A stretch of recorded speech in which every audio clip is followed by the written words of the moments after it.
This is a Danger Entertainment podcast. DangerEntertainment.net. Danger Entertainment Podcast Network.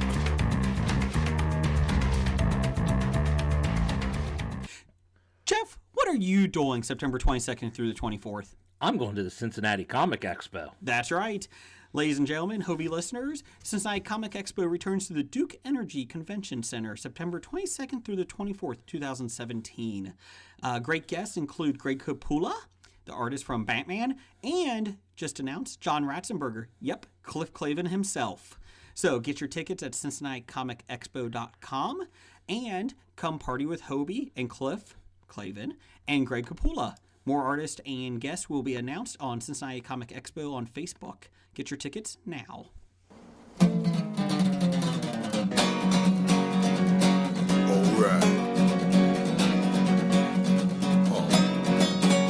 It's about comic books and movies. Growing up with Rokusuki. Superman before Zack Snyder ruined him. Man, that sucked. Michael Keaton was the best Batman, while Christian Bale was just deadpan. No one remembers the other ones.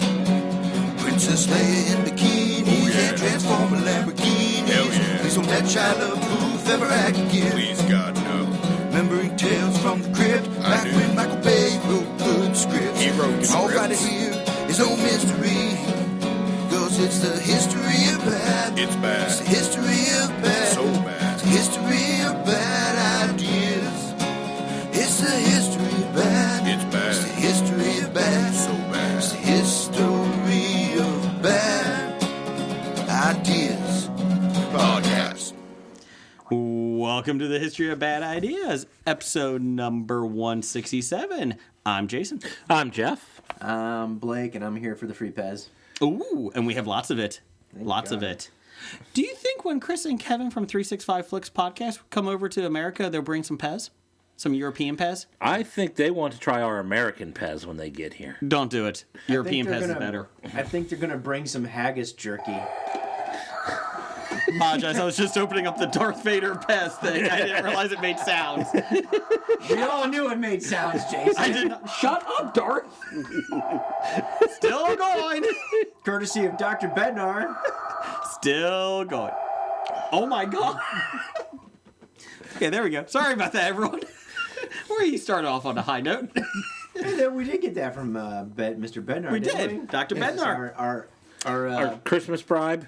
Yeah, our Christmas bribe for floppies, and our writer, director, producer, performer of our said theme song. Yes, and sound technician.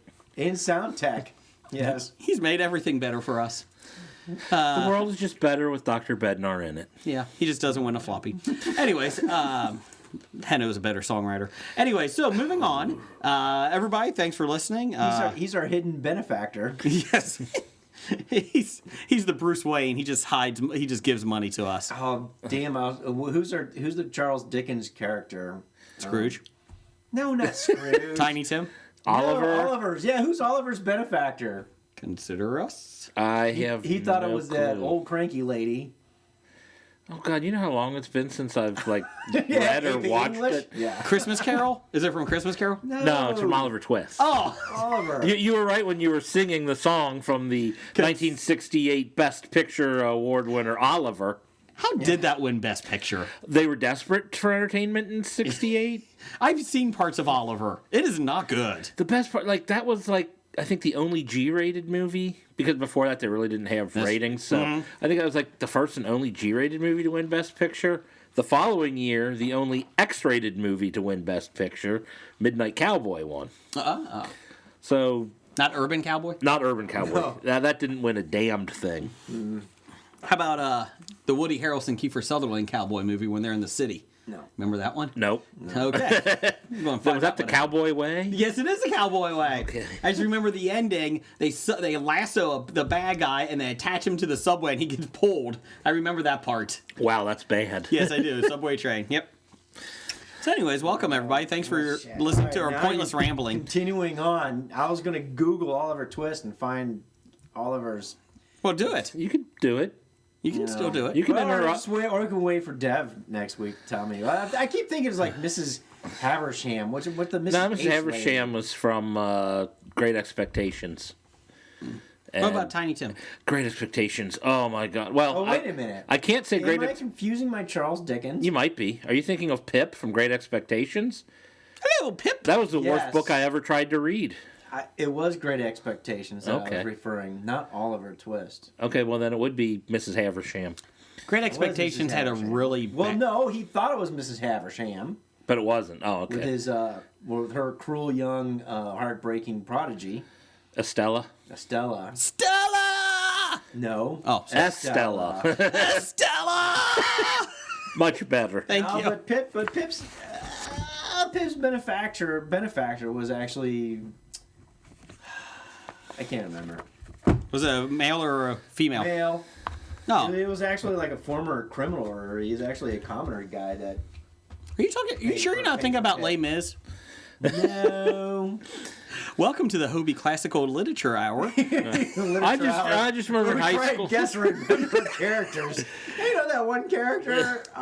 You know the people that have come to our show to think that we're a history podcast? They're really excited about this part right now. They're really excited about literature, classic literature. I just remember in high school when we were supposed to read Great Expectations, and I read the first page of that book like 7 times before I just gave up. And you said, how can it get better than this opening? Is that what you thought? I was on the second page. I'm like, I don't even know what's going on. I got to start over again. I mean, it was. You said this is no Tale of Two Cities. I liked that one. I love Tale of Two Cities. Yeah, so it's not like I hate Dickens, but Great Expectations. Oh my God, I couldn't even get past page 1. Everybody loves good Dickens. Everybody loves some good Dickens. You're right. I do. Great Expectations. It was quite possibly one of the worst false advertisements for a title. Yeah, It was not Great Expectations. Your expectations have been great. Well, they there- fell. They well, fell. Therein lies the irony of the whole story. That's right. or it could be like on The Simpsons when they got their fake driver's license and they went to see a rated R movie and they went to see Naked Lunch. And he's like, I can think of 2 things wrong with that title. Anyways, that's the Hobie Literature Hour. We'll be back next week with the Hobie Literature Hour. Let's see. T-shirt update. As of tomorrow morning, all the shirts will be sent out. So everybody should have one in the next week or so, depending on the U.S. Postal Service. Still have some more if you're interested. Yes, for $12, you can email us at hobiepod@gmail.com or tweet us at Bad Ideas Podcast or on Facebook at The History of Bad Ideas. Let us know. For $12, all money goes to charity. Yeah, private message us on Facebook. And we can get you set up and we'll send it out to you. For $12, it's a Hobie shirt. It has everybody that was before us, like Dark Angels, Pretty Freaks, and Sweating the Small Stuff. Their Twitter handle is on the back, like It's a not rock sweating band. the small stuff. No, it's not. It's stuff that matters. My bad. That was coming out too smooth. Too many stuffs in there. Yes. Now, granted, I stuff like that sweating the matters. small stuff. If Brian ever continues to put stuff out, it's great, but that's not sweating the small stuff. Apologize. Stuff that matters. They're the ones that got together. All proceeds go to the Disabled American Veterans charity in Kentucky. So if you would like to buy a shirt, just let us know. $12, and you get a little special prize with it. Yeah, that's A little right. gift. And just like this podcast, we make no money off these T-shirts. Nope. Hey, You only get IOU karma. that's just as good as money. Or real karma. Yeah. It's just as good as real karma. Yes. Let's do some up down. That's a favorite segment amongst our listeners. They like that up down. Jeff, what are you up on this week? The old up down, up down. All The right. old in out, in out.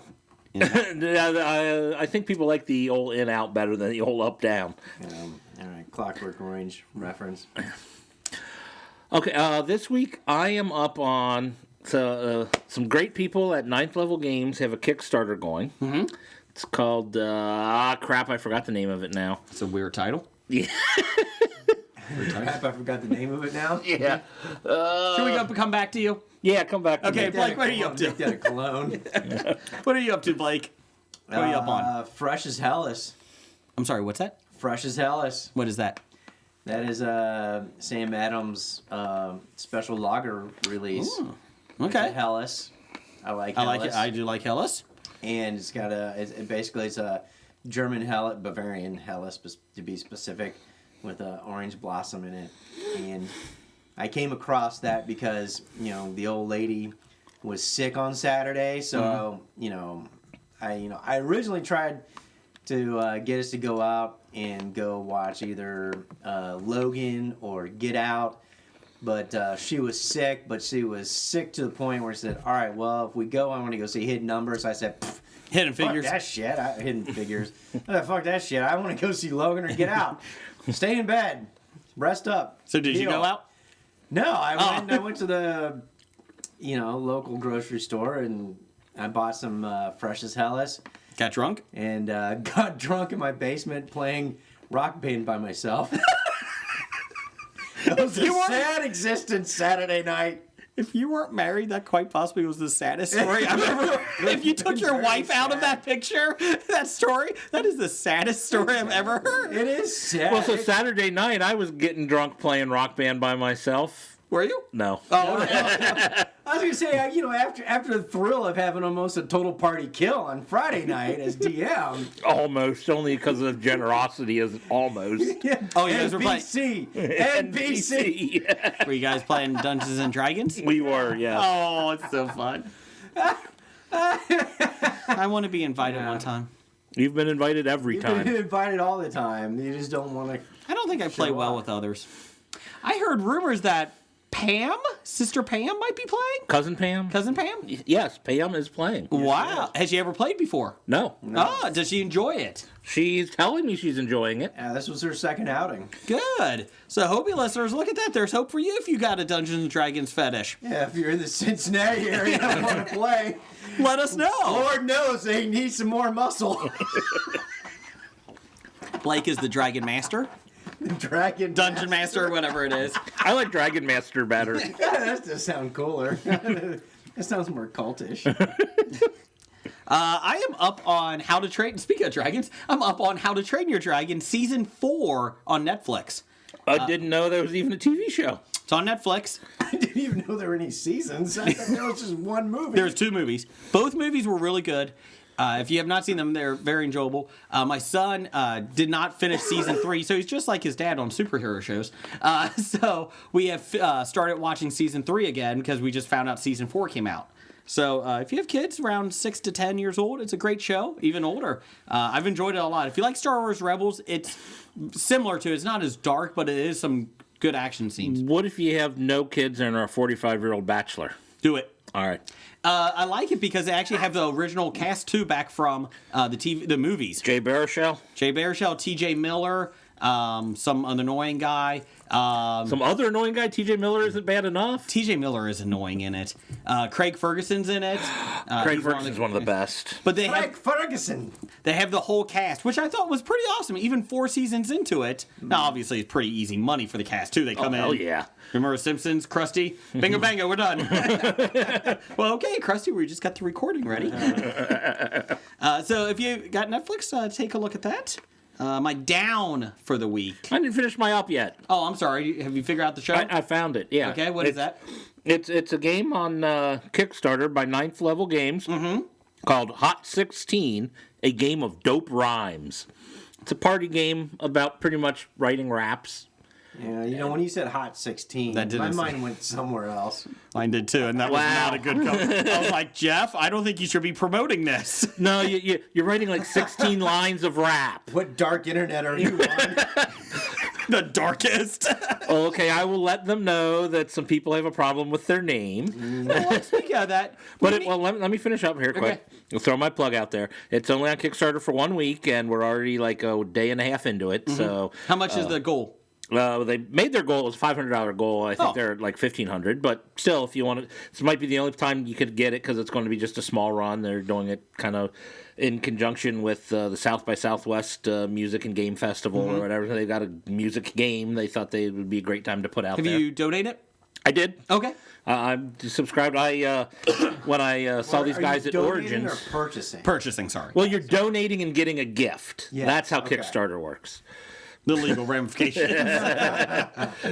But yeah, I play tested it at Origins last year, and it was fun and enjoyable. And so now I'm going to get it and probably make some people play this in a future date. When you Actually, say, you can say you're a Kickstarter venture capitalist. I am. just put venture capitalist. Don't even put Kickstarter. Hey, what do? I'm a venture capitalist. Yeah, look at all this I invested in. Exactly. If it weren't for my money, they'd never get started. In my spare time, I get drunk and play Rock Band in the basement. Don't mind me. Nothing wrong with that. Drinking Hellas. It's a good thing when you said Hot 16, I was a little worried. I thought that was the new Google word of the week. I thought we were going back to that segment. If anybody has a Google word that you want Jeff to look up. Oh, do we really want to bring that back? No. I don't think it's a bad thing. I don't think we want to bring that back. Also, if you've listened to our past episodes, like earlier ones. It started with funny and tense. Then it just, Got sick. everything else just gets, It was a little sick. goes sideways. If you've listened to past episodes and you like a segment that we did that we don't do that often anymore, let us know. We'll bring it back for you. Yes, let us know. I'm hoping somebody says they want to hear Activate again. Oh, Activate! Wonder Twin Paris. Number one fan Doug has asked for us to do a retro show, an all retro show of all the segments that we don't do anymore. We could probably do it. There's a lot of segments. There are quite a few out there John now. Noble news, Chris Pratt news, Chris Evans news. Chris Evans news, abs of the week. I'm down on people in general. Wow. Down on a lot of people. Yeah, hate people people. suck. So, Except for our listeners.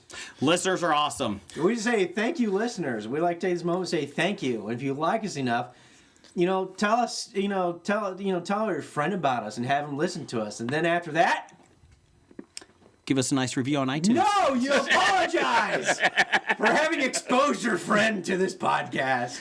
I still like the iTunes I was review. going to say order a T-shirt for charity. Oh, you can do that too. She's trying to work her way through college, kids. Please do.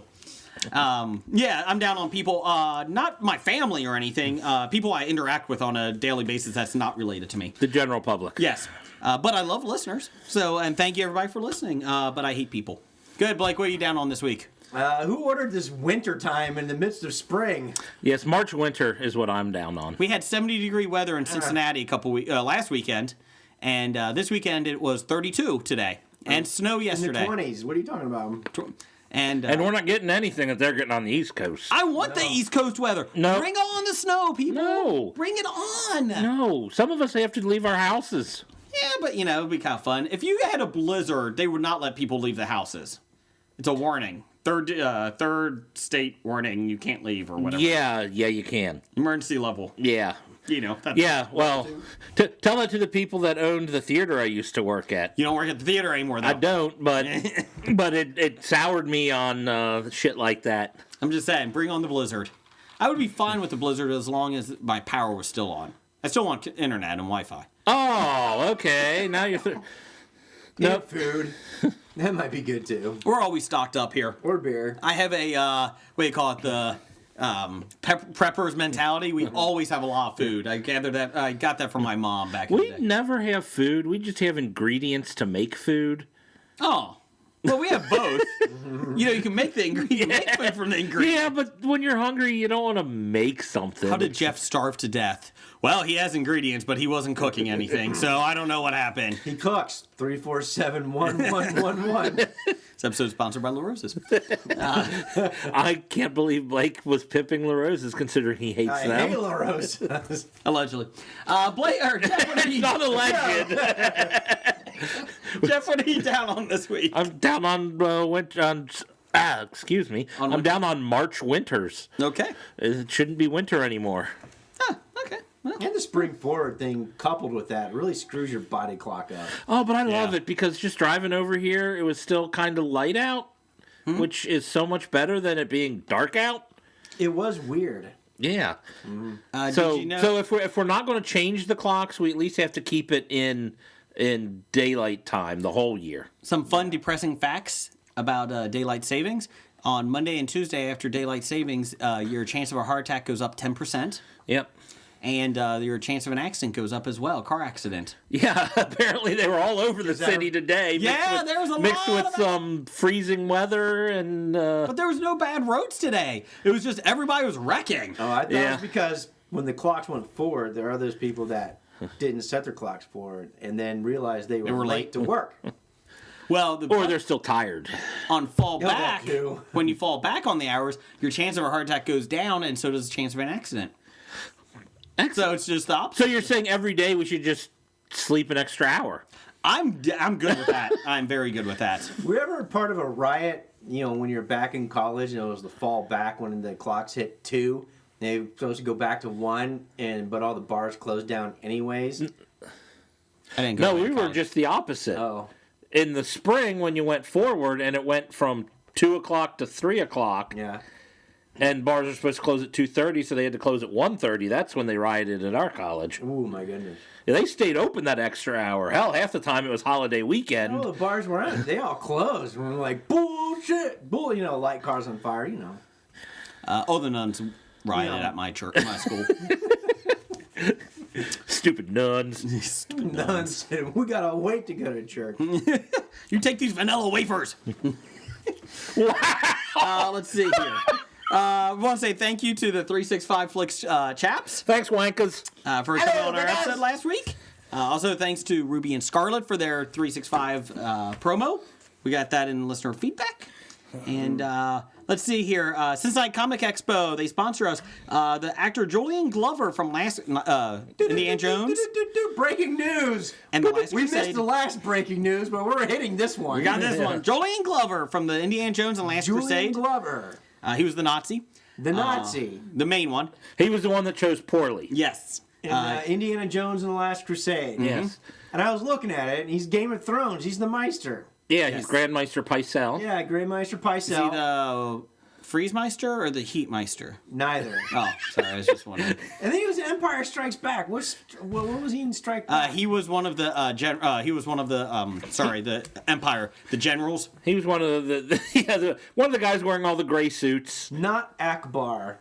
No, he was a bad guy. Bad guy. He was Oh, a he's one of those guys. Empire general. Did he get choked out by Vader? I think he did actually. I think He either got choked out or promoted, one or both. Come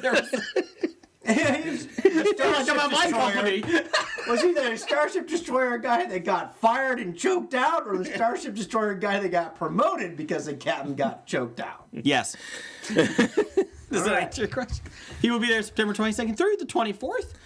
So that's some big news, and keep listening to us because we will have lots of new people coming. Yeah, but who else is going there at the Comic Expo now? We're racking up a list. We got Carrie Yules. Is that how you say it? I thought it was Elway.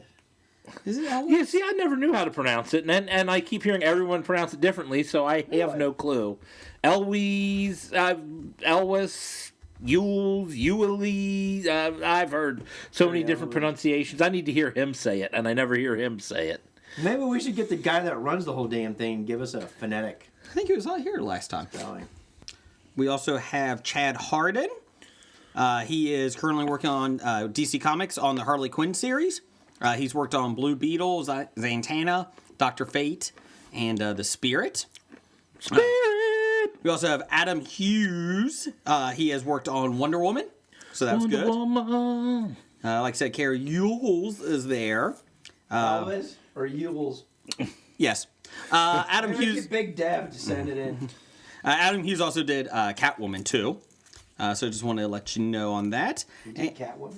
Well, The Halle Berry Catwoman or Michelle even saw Pfeiffer that coming. Catwoman. Random cosplay Catwoman. no, none of those. Let's see here. So if you want to, we also have John Ratzenberger is going to be there. Yeah, so you cannot forget John Ratzenberger. No, he's Cliff, and the big one is Greg Capullo from Batman, artist, and that he did Spawn. So he's going to be there too. That's a big one, and I'm excited about him. I got a lot of Greg Capullo Batman books, so pretty happy with that. You gonna try and get him to sign any? I may. I'm not a big fan of autographs. Yeah, I agree. But I do like having the artist and the writers sign the comic books. I think that's kind of fun. If it's like a specific issue that is like one of my all-time favorites, that's when I might go out of my way to try and get that done. I got one done. I lost the idea. He did Batman 500, the Nightfall series, and that I can't think of his name. Sorry, I apologize. That was a couple years ago, many years ago, and I got him to sign it. And it's because Nightfall is my favorite Batman series. story arc. Yeah. When he gets his back broken and By Bane. Jean Paul becomes Batman. I can't believe I never used Jean Paul. Sounds like Remy. He is Remy. Ooh. Now I want to see that. Jean Paul. Jean Paul Valet fighting Remy LeBeau. Boy. I got big talons. I am Jean Paul. Ooh, I got a wide butt. Never mind. Moving on. I got a hula hoop. No, but I like it. You're absolutely right. I got Larry Elmore to sign his collection book that I bought at Gen Con, which I thought was really awesome. And got my photo with him, which he actually thought was pretty funny, that a grown man was asking if I can get a picture taken with him. It's usually hot women that do it. Yeah. Well, actually, if you know Larry Elmore, that's all he does is a lot of hot fantasy D&D women, you know. But Did it anyway, count that you were wearing the I wore my chainmail chainmail bikini. It didn't work. It didn't? No. Oh. No, but Your wife's a lucky woman. Yes, They're look. very patient. Or no, so it'd be pretty. So that's pretty cool. So if you got like something from Julian Glover, what would you have him sign? Like if I would take my DVD of Last Crusade and I would ask him to write Blake, I chose poorly, and have him write his name. Oh, that'd be cool, wouldn't it? You should have bring him a copy of the last Indiana Jones movie. Then that would actually really relate. You have chosen poorly. You saw, But he wasn't in it. I know, but still counts as a poor movie. What was the last one? The Kingdom of the Crystal Skull. That's what it is. And say, yeah, I chose poorly, but this ain't Kingdom of the Crystal Skulls, bitch. And then sign his name. Do you like Last Crusade, Blake? I know Jeff doesn't, but do you like Indiana Jones' Last Crusade? Actually, if it was the last Indiana Jones, yes, I would have. I actually did like it, and I thought having, old James Bond, there as his dad, I thought that was pretty cool. Did you see that they're coming out in another Indiana Jones 2019? See, that's With Harrison why Ford. they're doing that? Because they realize they screwed up Kingdom of the Crystal Skulls. They going to realize they screwed up the last James. They said Disney doesn't want to have, or George Lucas or Indiana whatever, Jones. they don't want Indiana Jones to be like the Sean Connery role. They want him still to be the main star. Harrison Ford's going to be 80. We don't need him as a fucking hero. Only 80? He might be a little less than that, but he looks about 90. Just don't let him fly a plane in it. Well, That's all I'm asking. The whole idea was, for Mutt and Shia LaBeouf to possibly move forward with the series until everybody hated that movie, and then they realized they probably couldn't move forward with it. Because Shia LaBeouf was so bad. It was great to bring Margot Kidder back. I mean, that was an awesome move. I don't think you mean Margot Kidder. Oh, wait, not Margot Kidder. What was her name? Karen Allen? Karen Allen, yeah, exactly. It was a great move to bring I'd rather Karen bring Allen Margaret back. Kiddo back just to see what she does. Superman Indiana Jones crossover. The best is when they brought Christopher Reeve back. Yeah. He didn't have many lines, though. He just kind of sat there. All right, I'm sorry. Karen Allen. When they brought Karen Allen back, I thought that was really cool. But that could have been something that they had done when they brought in Indiana Jones' dad, Sean Connery. I mean, and then just hit it off, do a walk off the base home run, walk off home run, and leave it at that. But they didn't. So I didn't even have a problem with the interdimensional beings in Kingdom of the Crystal Skulls. I just had a problem with the movie. Interdimensional beings. Are you talking about aliens? No, they were not aliens. They were from a different dimension, not from outer space. That's why I if said- you missed that, you missed the entire movie. This is why I didn't say aliens, because I knew it would get Jeff to rant. You ruined it for me. I didn't ruin it for you. I think Lucas and Spielberg ruined it for you. They killed her child. Did anyone see the Wonder Woman trailer? Yes. No. Put it on our website, Why Would You Look? Or Facebook page, Why Would You Yeah, Look? why would I read that? That was a pretty damn good trailer. I want to see the movie now. I hope they don't fuck it up. It looks better than Justice League, Batman v Superman trailer. Well, that trailer looked terrible. Oh, it did. I mean, we got the movie you expect from the trailer, so. I was not excited for that. From that trailer of Batman v Superman, I was like, what is this shit? And then we saw it, I was like, I saw the shit, okay. It's Granny's peach tea or whatever. Good call. I'm excited, though, about Wonder Woman. Looks good. Let's see, I did see Kong Skull Island. And? I gave a review. I wrote it on nerdly.co.uk. You don't have to be British to read it. Go to the website. I gave it a really good review, and thinking back on it, I kind of wish I gave it a little bit higher grade. You think you should have given it higher than you gave it, and you praised it. I loved it. You gave it a B minus? No, I didn't hate it. I hated it. B minus. Yeah. Entertainment Weekly wouldn't let me write for them because I didn't do a B minus for it. That's what I thought. But I love Kong. Every fight, the first 30 minutes sets everything up. They get to the island. They don't leave the island for the whole movie, the rest of the movie, which I love. They don't go back to New York. There's no fucking love interest between an ape. Yeah, they don't do the Beauty and the Beast No, thing. there's no reason to do that fucking love story. I hate it. And so this was awesome, and they did a great job with it. And every battle they had for like the last 90 minutes, there's a reason for it. The first battle against the helicopters, he's saying, "Don't come into my fucking house. What are you doing? You're blowing it up." He speaks? No, but it shows. Yes, Kong sings and dances to his little song. Sounds like Hello, my honey. Hello, my baby. Hello, my ragtime gal. Sounds like Coco. Bad gorilla. Bad gorilla. Grub pizza. Bad Samuel Jackson. No, and then the next one, he's fighting an octopus when he's trying to get some water, like a giant octopus. And it's like... I hate when there's a giant octopus in my fucking water. Kong fought the octopus? Yes. But it was like, okay, or you think it's like a type of octopus. Well, I understand what you're saying, but A type of octopus. But you see that and you're like, okay, they're showing how he runs this, this is his world. Then I forget the next one in order, but they show, and each battle I thought each fight had a good idea and reasoning why it was shown at that part. And then it built up to the end. the important question, how was John Goodman? He was not in it much. I was very surprised. He was not in it much at all. He does work for Monarch, which connects to Godzilla. This is a prequel to Godzilla. Oh, this happened before the This events of happens in Godzilla. 1973, the day we left Vietnam, or we were going to. The Vietnam War. And Samuel L. Jackson leads his troops because John Goodman finally gets the government to give him one try at this uncharted island. And he needs Samuel L. Jackson to get his troops to get him there. All right, I have a question. I've seen the previews.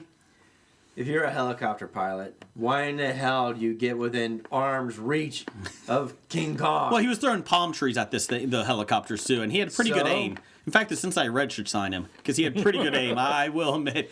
Oh, well, that was my other thing is they kept shooting at him in these helicopters. It's not working, guys. After he knocked out 10 helicopters, turn around, go rendezvous somewhere else, people. But Samuel L. Jackson the whole time is in charge, and his thing is that he doesn't want the war to end. Because he doesn't know what to do with himself after a war, because that's all he knows.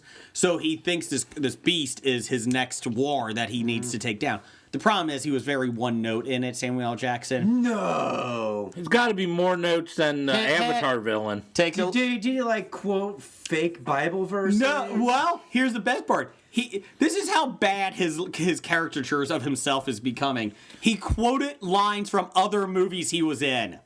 Did he say, I'm tired of these motherfucking snakes? No, I was ready for that one. He did Jurassic Park, Hold On to Your Butts. He did a line from Pulp Fiction. I can't remember which one right off the bat. He did Royale with cheese. No, not that Say one. what again, motherfucker? He says that to Kong. And Kong's like, what? Do they speak English in what? But he I did... said, does Marcellus Wallace look like a bitch to you? No.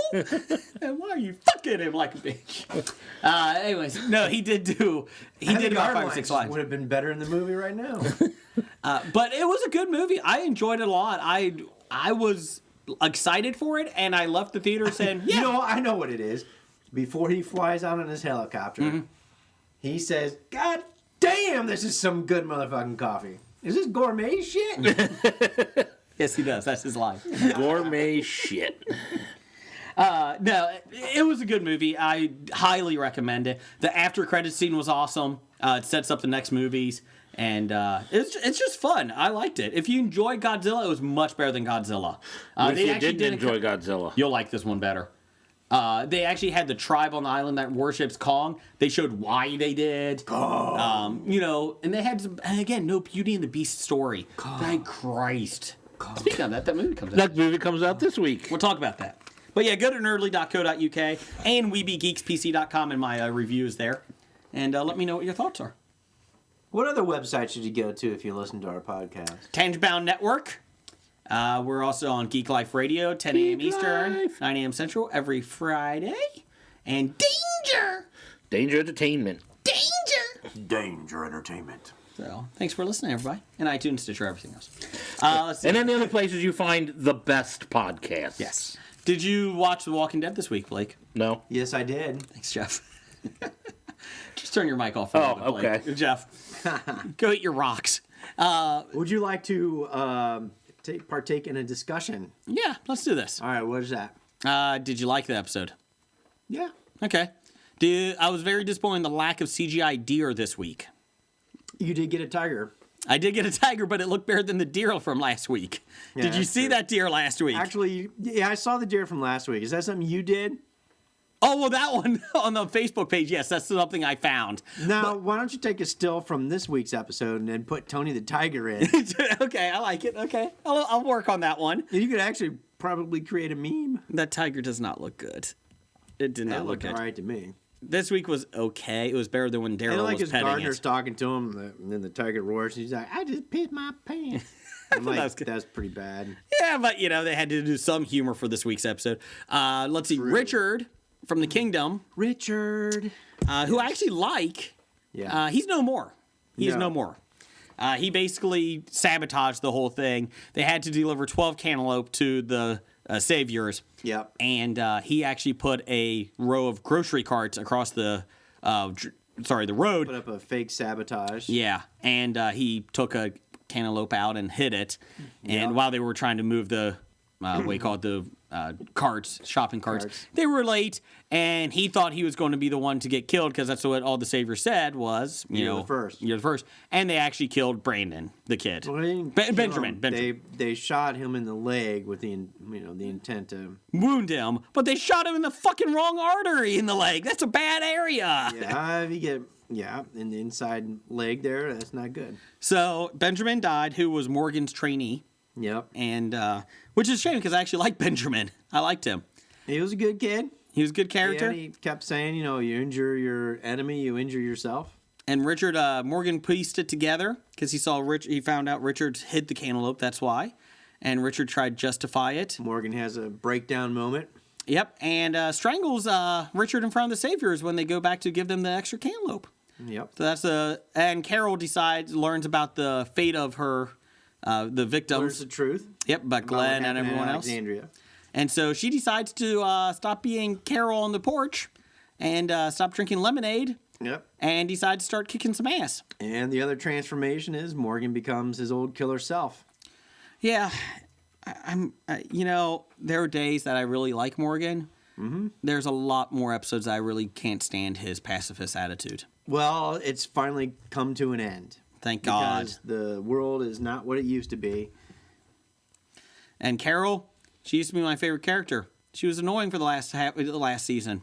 Yeah. Should I kill anymore? I don't know. You're in a fucking zombie apocalypse. You really don't have much of a choice right now. It's survival. Yeah. Mm-hmm. Yeah. So I'm glad they're back on, but I felt like, again, this episode, it was good. It was better than last week's when Michonne and Rick had a date at the carnival. So I guess it was kind of annoying. That was a rough episode.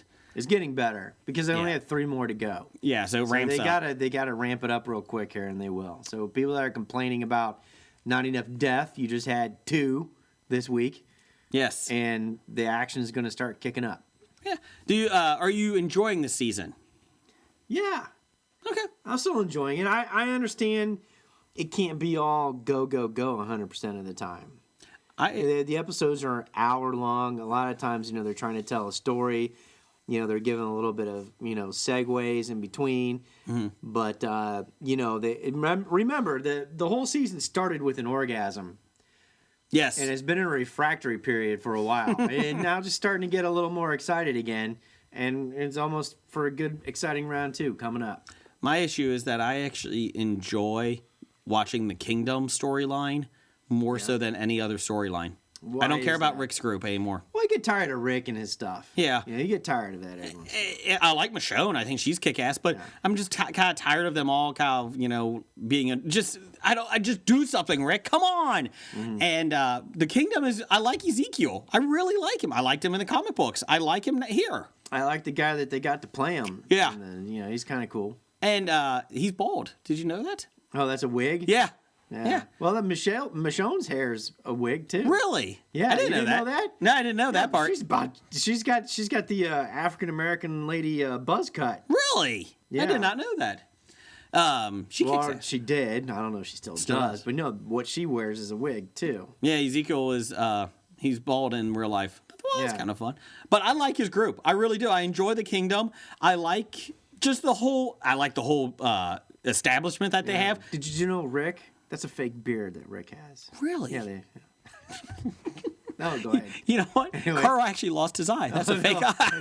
Fake eye. Took it out. Go ahead. I'm sorry. No, I like the whole thing. I like the idea of, you got these bugs in these pests in your royal garden. Bull weevils. Yeah, and we have to basically take them all out, burn the whole thing. And I'm and he's impressed like, that somebody knows that stuff because I'd be out there in the post-apocalypse going, I'm screwed.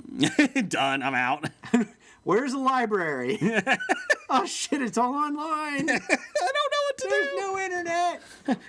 Oh, great expectations is the only book I can find. Damn it. It's stuff like this that actually makes me think maybe I should get a Prince library of post-apocalyptic stuff so that if the shit ever does go down, I got canned food and a book that tells me how to farm. Maybe.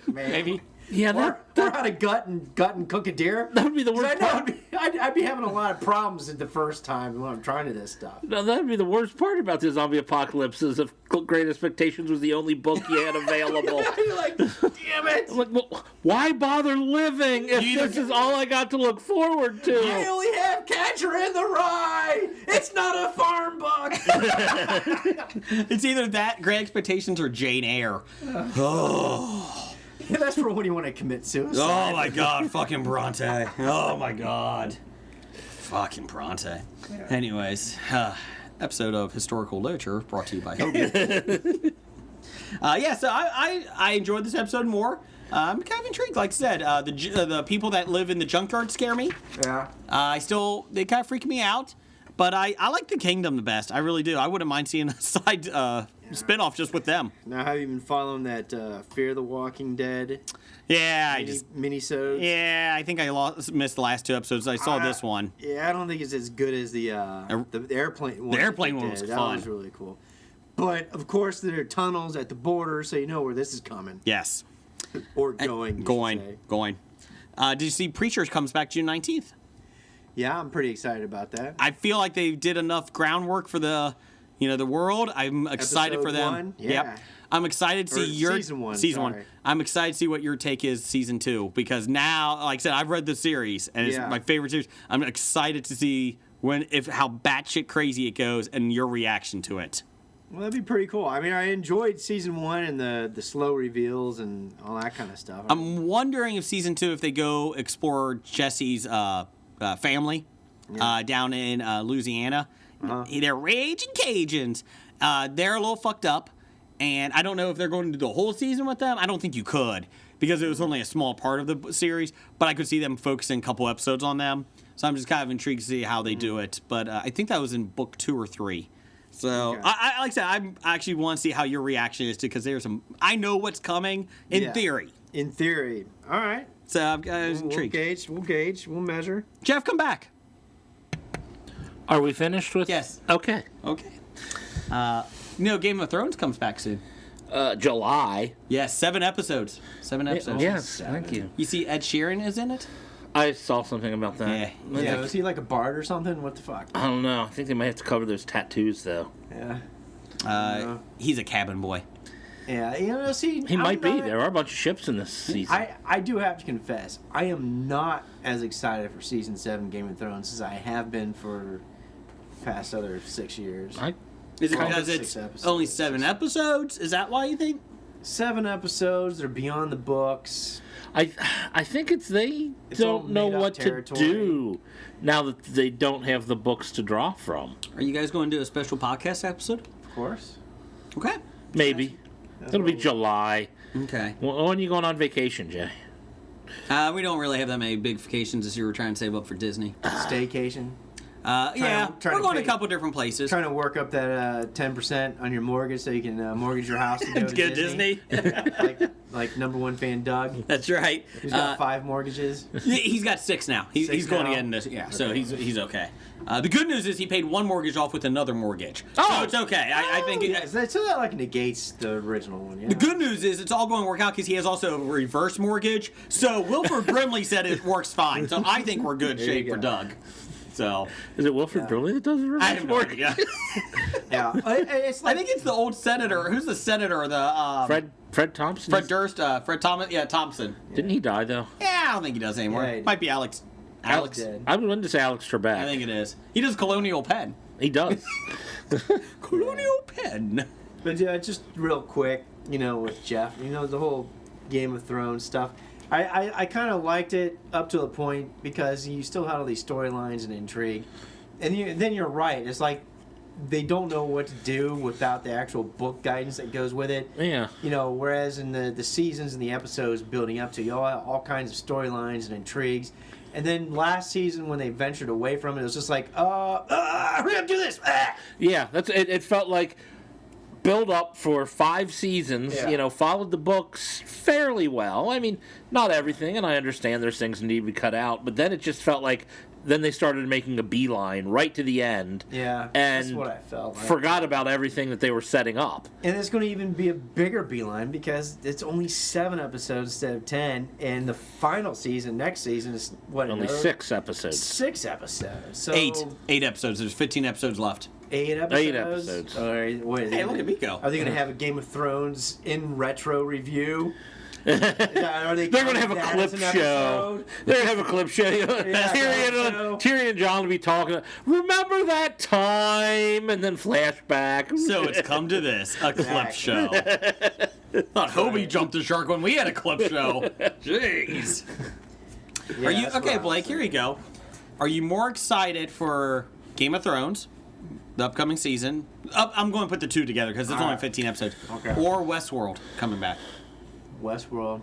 Okay. I'm just. I Jeff? know that's shocking. I think I'm still more intrigued about Game of Thrones. I would just rather read the next book. Oh, yeah. If that's the option. If that was the I'd option, rather the next book came out I'd than... rather didn't watch the HBO series. Are you excited because they're going to Samurai World in Westworld? No, I don't think they are. Because the concept's a lot newer. No, I know. I think they're going to continue from the... I'm suffering from recency effects because I just finished Westworld. If I just finished Game of Thrones, I said Game of Thrones. Did your wife finish that series in Westworld?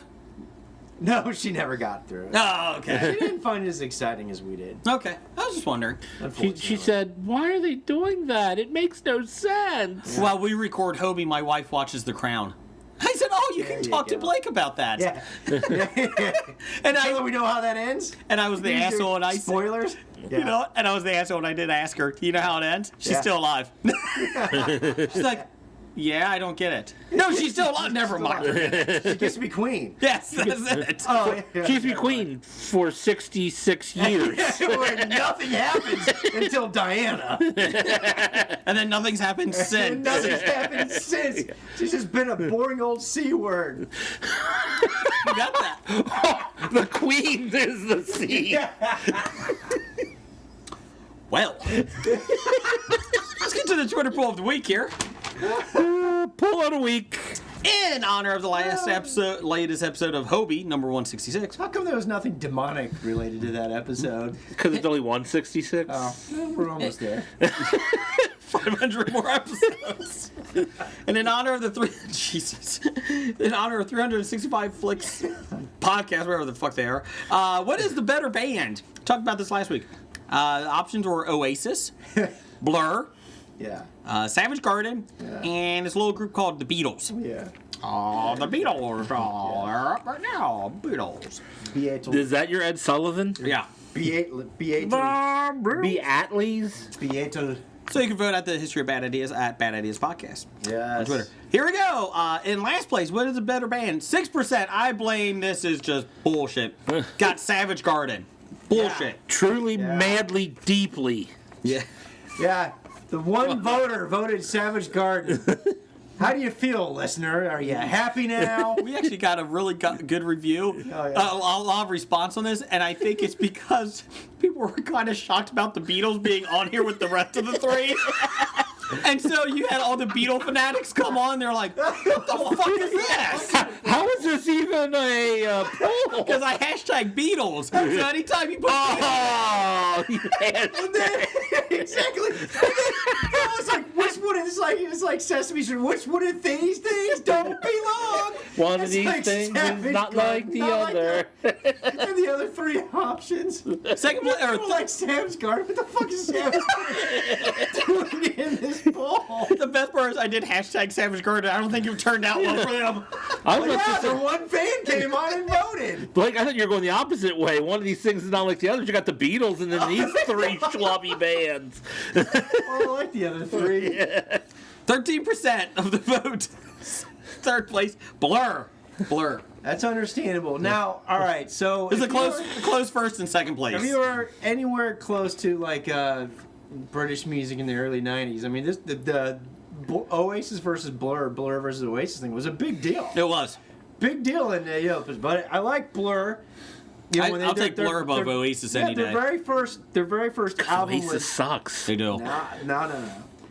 Blur's very first album was very Manchester beat oriented, which went with everything, and then after that they created their own style, and it was a lot more Brit poppy, you know. But they still had some good stuff. But it was more Brit pop. Now, song 2, which you refer to as the Americans know as the Woohoo song, they actually wrote that album and that song after coming to the States and touring and having toured a little bit and met Pavement. So if you're a fan of Pavement, you can actually hear Pavement's influence on Blur in that album that they released that had the song 2 on it, because it's very similar to that. I don't like Pavement. It's hard. It's concretey. Wait, no. Stop there. That was my Hayden Christensen. Yeah. Hayden Christensen with a southern accent. I guess it was Southern. I feel like all my impressions go to Southern. They do. I do declare. Yeah, I was just about to say, you were just missing an I do declare. 25% of them. In second place was Oasis. Yes. Far Now, too many Oasis, people voted if for you that. like rock stadium anthem songs, You don't Correct. like Oasis because They're very Oasis good. sucks. no, They were Oasis does arrogant not assholes. suck. Oasis is the A lot second of the most early- overrated band in the history No, of no. music. Beatles being number listen one. to 'em. No, that's Radiohead. No. So you listen to earlier stuff, right? Before they got big heads and before the Gallagher brothers became assholes. They They were, still have- assholes. they were They hitting became watermelons? assholes. No, originally. But if you listen to a lot of their songs, there's Easter eggs of their favorite songs in their songs. You know, like one of their songs actually ends with The Cure's love songs. You know, love song. So they're ripping off and other stuff. people and claiming that They they're did do that very well. Vanilla If Ice got you- in trouble for that. they do steal harmonies pretty well, you know, all that kind of stuff, and it does work. And actually, the backstory of that band is actually pretty good because, you know, they I forget Liam Noel was actually a road guitarist for Spiral Carpets, right? And if Okay. you don't know who I'm talking about, No. Spiral Carpets, you got to go back to Yeah, I do. I didn't early like them '90s either. British music. They were on 120 minutes all the time. Manchester beat, yeah, exactly. Same the Manchester scene, all that kind of stuff, right? So, and he actually came back and took his brother's band over, basically said, "You're all shite," you know, and this is what we do. And that's when they came out with, you know, Rock and Roll Star and all that other kind of stuff, and then moved on, of course, to What's the Story, Morning Glory. But then they're also the epitome of what fame and quick, you know, money Self-implosion. self-implosion, and you know, basically that magnified, That was the sound of implosion. magnified their asshole personalities. You know, essentially. I don't want to magnify their assholes. But anyway, yeah. Number one, and some asshole that did this Twitter poll put in parentheses, nope. Yeah, This didn't is have actually the on effect Twitter. that you desired, did it? The Beatles at 56%. It was a better band. I'm surprised that many people went somebody other than the Beatles, to be Feel like, honest. well, at one point it was the 35% of the Beatles.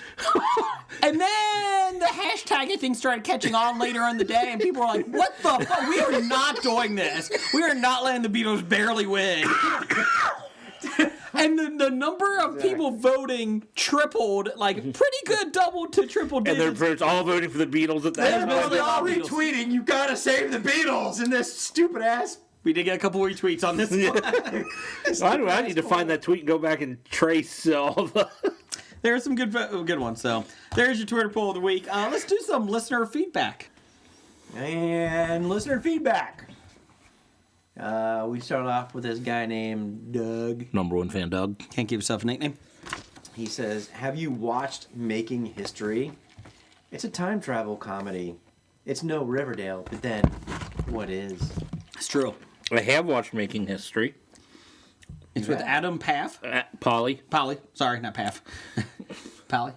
Adam, Polly, and now I forgot everybody. Leighton Meester, is that who? Yeah, it is a Meester. Meester. Do you like it? First two episodes so far are pretty good. Whether they can sustain that for a series, I don't know. He finds a gym bag, big giant duffel bag that his dad made into a time machine. And he basically he has a crappy life in present time, so he goes back to colonial times before the Revolutionary War and starts dating Paul Revere's daughter. The issue is that Is it anything like the Beastie Boy song? I don't know. There's nothing like the Beastie Boys song. Inadvertently, though, he doesn't. It makes the Revolutionary War not happen. So we're all British. So he gets he works at college as a janitor or a mechanic He works in the whatever maintenance Yeah. office or whatnot. So he gets one of the history professors to come back with him, and they're trying to make the Revolutionary War happen. And in the second episode, they did. Like, they got it to work, and it's like, is the series over? Like, it's 2 episodes? It's funny. They'll find other ways. I don't know if they'll just go back to that same time period. Yeah. Time-space continuum. But it's a comedy. It's a half hour. It's on Fox on Sundays. I enjoy it. Yeah, I mean, I thought the Samuel Adams and John Hancock characters were funny. They are, yes. In the second episode, the reason the Revolutionary War started is because they're going to take our guns. And the British are like, we don't want your guns, but we do now because you have a lot of them. We didn't want your guns until you started having a whole lot of them. Now we kind of want them. And then the one British soldier is like, I don't think we need to go to war. Can't we just all come to agreement that maybe there should be a waiting period and people that are cuckoo shouldn't have them? And, maybe we should just have some no, you're not taking our gun! And so that's how it started. Oh, that actually sounds funny. Why didn't they show that in the previews? Yeah, it was... Because I saw the previews and it was like, what are you doing? Well, I'm running around wearing loafers. What are you wearing loafers for? I'm like, I'm not going to watch this shit. Yeah, the commercials have not been good for it. But this last episode I thought was hilarious with the guns. Their guns are going to take our guns. We don't want that. All right, that's actually kind of funny. I would recommend... You know what would be funny if they went back in time and they actually had the cast of... Hamilton back. Send the cast of Hamilton back in time. I got one shot. One shot. Keep going, Blake. Next one is from Nikki. She's back. Yay! She has not. She has been out of listener feedback for a while, and she asked if we missed her, and we did. Yeah, we did. So Nikki, she says, so the Queen's C word. You guys need to stop being such sensitive pussies. This is her, not me. Everyone says it here, that's New Zealand, and it's not offensive. They should lead by your example. The more you say it, the less it has. Less effect it has. Yeah. Jeff, you're a mighty cunt. Why, thank you. Okay. Are you playing with the All Blacks this weekend? I don't know what that is. That's the New Zealand rugby team. Oh, I'm glad you explained that. See? That's what words. That's the effect that words has on people. Damn, I'm a little scared here. You know what? The funny thing is, we have gotten tweets from different countries, a lot of them, and a decent amount. They don't understand why we're so C-worded. Yes. Yeah, they don't understand it. They flat out don't. If Not you just do UK. this in America, you're going to get slapped and taken down by females left and right if you do. We've had some from Australia, some from New Zealand, some from the UK. I think there was one from France, and they were asking us, why the fuck are you so worried about the C word? Just use it. I agree. And notice there's a theme between all those. Yes. All those are cousins, of the same language, but you can't say the C word here. I'm serious. You will get ostracized and probably thrown in jail. You'll be a cunty McBastard. Yeah. Cunty McCuntface. So there you go, Nikki. We're taking it back. We're taking it back. Thanks. That's going to be on our next shirt. Not the C word. Taking it back. Oh, yeah. All right, so anyways, corrections. This one comes from Ladies Space Violence at TJL High. Jeannie from Salty Language. She's not on it, but her husband is. Although she was on this latest episode. Yes. Yeah, Correcting everyone that she's not from Salty Language. Yeah. Even though her language is saltier than theirs. She's from Salty Language. Yeah, since obviously Dev is on strike. Yeah, he said he couldn't understand anybody last week because we all spoke British. Uh-huh. So he didn't understand anybody, so he apologized for no corrections. I bet he understood the C word. Yeah. Some people just want to watch the old bud.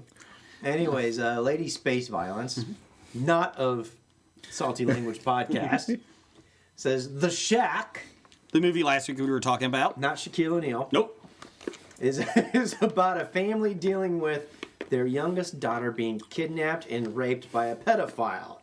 And the dad meets God, following the father's loss of faith. Actually, until the end, it's a pretty good story. Sounds kind of creepy, and Yeah, I'm it not sounds sure I pretty want to depressing see to it, me. but yeah. I'll be honest. After the intern sent this outline out, or typed it up, the intern came to me and abruptly quit because he never wanted to type pedophile ever into anything he ever wrote. Got triggered. He was a little freaked out. He said, "Take your fucking outline, I'm out." So we were looking for a new intern. But that sounds like the most depressing show I've ever heard. One of the most depressing. Is it a show? It's a Or is it movie. It's a movie. Yeah, Sorry. I was going to say, yeah, okay. Okay, it's probably better than a Serbian film. Okay, I'll give you that one. I'll give you that one. Is it Sam Worthington in it? Is that who it is? I don't remember. I'll take a look for you guys. This is what I do for you. Okay, keep going there. Bud. I know it was Octavia Spencer. That's the only thing like I said last week, the only thing I know from the ads was Octavia Spencer is in it. Oh, There you go. Octavius Otto? Yes. Oh, okay, sorry. Otto Octavius. Whatever. Dr. Dr. Rock? Yeah. Yeah. Next one's from our Desmond Hassing. Who's I think graduating from grad school. San Diego State. He's got 7 degrees in theater, so congratulations. So Des. after he graduates, isn't he look for his 8th degree now? Yeah, he's not going into the real world. Gonna go find a degree that'll get him a real job next. So that doesn't exist. Dear God, communications. Oh, theater. Oh, God. Actually, I think theater would have a better chance of good jobs than communications. The stupid slobs who got communication degrees. I think that was me. Yeah. Wait a minute. I think that was everyone sitting at this table. Yes, we did. All right, but seriously, congratulations, Mr. Hassing. Sam Worthington is in the shack. Okay. There you go, Des. Your listener feedback is done. Oh, no, wait, hold on. Yeah, that was your question. He says, who's next to die on The Walking Dead? Miss Grundy? Who? Miss Grundy? No, that's Riverdale. Oh. It's going to be Sasha and Rosita. You think it'll be one of those two? Because they're going on their hit? They're going to try to take out Negan. Or because you've read the books? No. It's not following the book. No. Yeah, it's I know. not. I'm joking. Sasha is because she's in the new Star Trek series, and they pushed back the start date, and I'm not bullshitting you. They said, it's just because, filming and that, and the inside word is basically that they don't want to, CBS doesn't want to confuse the viewers of who this is. And it's like... Oh, yeah, because people are so stupid. Yeah. I'm like... Oh, my God, the Walking Dead lady's dead. How's she on Star Trek? So they said they're going to kill her off, probably. Seriously? Yeah. I get so confused when the same actor appears on 2 different shows during the same season. Yeah. I'm confused. I don't know how Christine Baranski does it. She's like in 3 or 4 different shows at once. Yeah. How the fuck does Kevin Bacon do it? He's in 16 different movies in the same time. I don't know. Well, the major network news is all, alter the news because we're all too stupid, so. Down the hall. It's an hour and 10 minutes into it, and the first time we talk politics. That's right. It's a record. Yeah, they said that she's probably going to die. The rumor is that Eugene actually does become bad and turns them both in. Like, Rosita gets him, and says, "Come on, Eugene, we're getting out of here." Sasha's going to shoot Negan. You know, I rescued you, and he's going to turn on them both, and that's how she doesn't shoot Negan. I could see that. I am all for Eugene being just a pure evil guy now. I would like the little turn. turncoat. Yeah, I like seeing him turn. He is one of those guys. He is like a Benedict Arnold. Like, if the time comes, he's going to pick whatever side's winning. I'm going with that. No, now you're confusing the actual history of Benedict Arnold. Well, All right. I knew this was going to get him. Yeah, let's wait until we see what's happening on our Benedict time travel Arnold- show with Benedict Arnold was actually a hero for a very long time in our Revolutionary War. Yes, just like Eugene was not a Eugene. hero. He was always been a coward. He knows bullets. You know, Eugene is like the coward from other TV shows who's always on the the protagonist side, but you really annoy him, but you put up with him because he's on the protagonist side. Yeah, And then yeah, he I agree. Yeah. turns to the antagonist, and you're like, I always hated that son of a bitch. Kind of like Jeff with us. Are you turning on us? I didn't. Well, I did say that if it was Matrix, I would turn everybody in. And, so For a fake steak. yeah, but as long as that fake steak tasted good and did not have ketchup on it, That's my thoughts. That's who I think is going to die next. I think it's gonna be Daryl Okay. because he wasn't in the books at all, so they just had to kill him. Just signed him to a new contract. So, just to fool you, they're releasing that they Fake news. they signed him to a new contract to kill him off. They lessened his contract. I'm actually hoping Rick would get killed off, but he's not. I don't want to be over here. I want to be over in the UK. I don't like the trip. We're going to pay $800,000 per episode. I'm over here. I'm staying. Those damn, Carl, I'll stay. like I had to say on Twitter today, those damn foreigners are coming over and taking our jobs. Damn Brits. Okay, we I don't know got. if they look like us. It's okay. Kidding. I'm joking. Down the- Des. Down the hall. No, I'm joking. All right. Let me see. Listener reviews of Riverdale. Hey, I'm all caught up. Are you? I'm 2 episodes behind. You gotta get in. It's awesome. It gets so good. I love it. Go ahead, sorry. No, I'm not. All right, I'll read them. Read your own Riverdale. From Scary Thoughts, it's Scary Thoughts 2. I wouldn't say I love, in quotes, the show, ... I love Ms. Grundy, and the show's pretty good, too. I think it got tagged as, in quotes, Archie 90210. It's more. Not a bad part cast so far. There you go. Wow, I was thinking most of the cast was terrible, to be honest. It is getting to the point of just pure, what ludicrous things are we going to have this week? And I'm all for it. All for it. Maybe the direction is act so over the top because everybody is acting over the top, but it's so poorly It's got acted. Skeet Ulrich in it and Luke Perry. Oh, shit. Which one's Skeet Ulrich?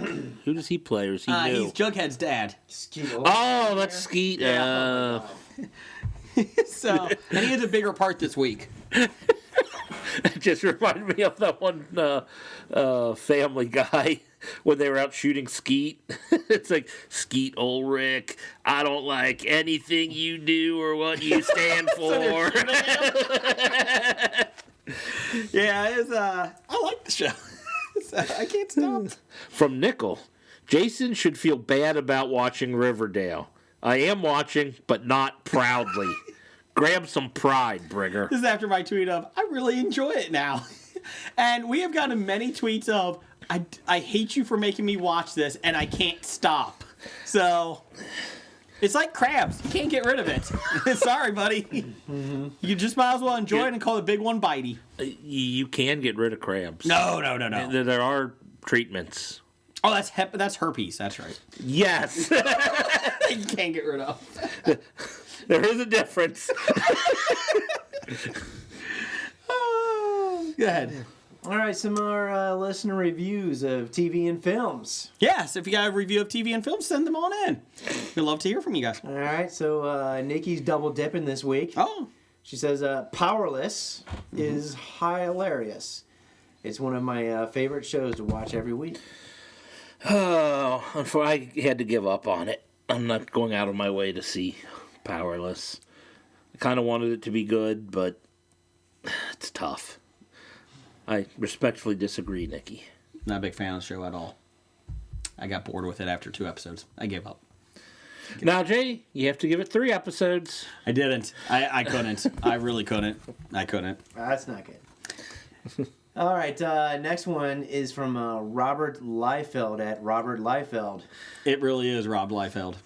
Well, it was forward to us, wasn't Yes, it? from Cotton. Yeah, Cotton with a K. He says, "Wow, wow." I didn't know that's how Rob Liefeld talked. Yeah. Yeah, this is what he sounds like. Wow, Kong is fantastic. Monster movie of my dreams. Everything is awesome. Everything is awesome. He did have a separate tweet that said, "I wish Kong had more pockets." So, And he said, you know, Rob. And a lopsided chest. They showed his feet too much.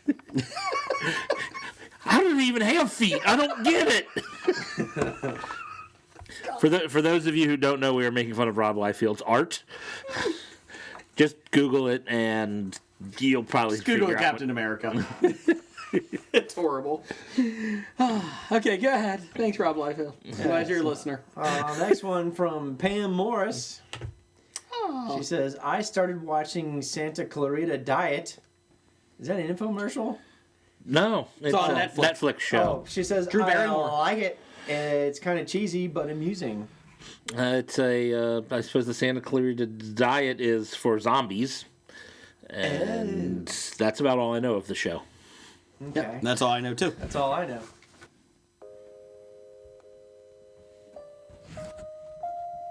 Oh, yeah. Oh, baby. You know what this music means. Oh, somebody's getting pregnant. This music means we got our next question Oh, yeah. So turn your... from Nick. Oh, bro. All right. It's on smooth jazz All right. Hobie.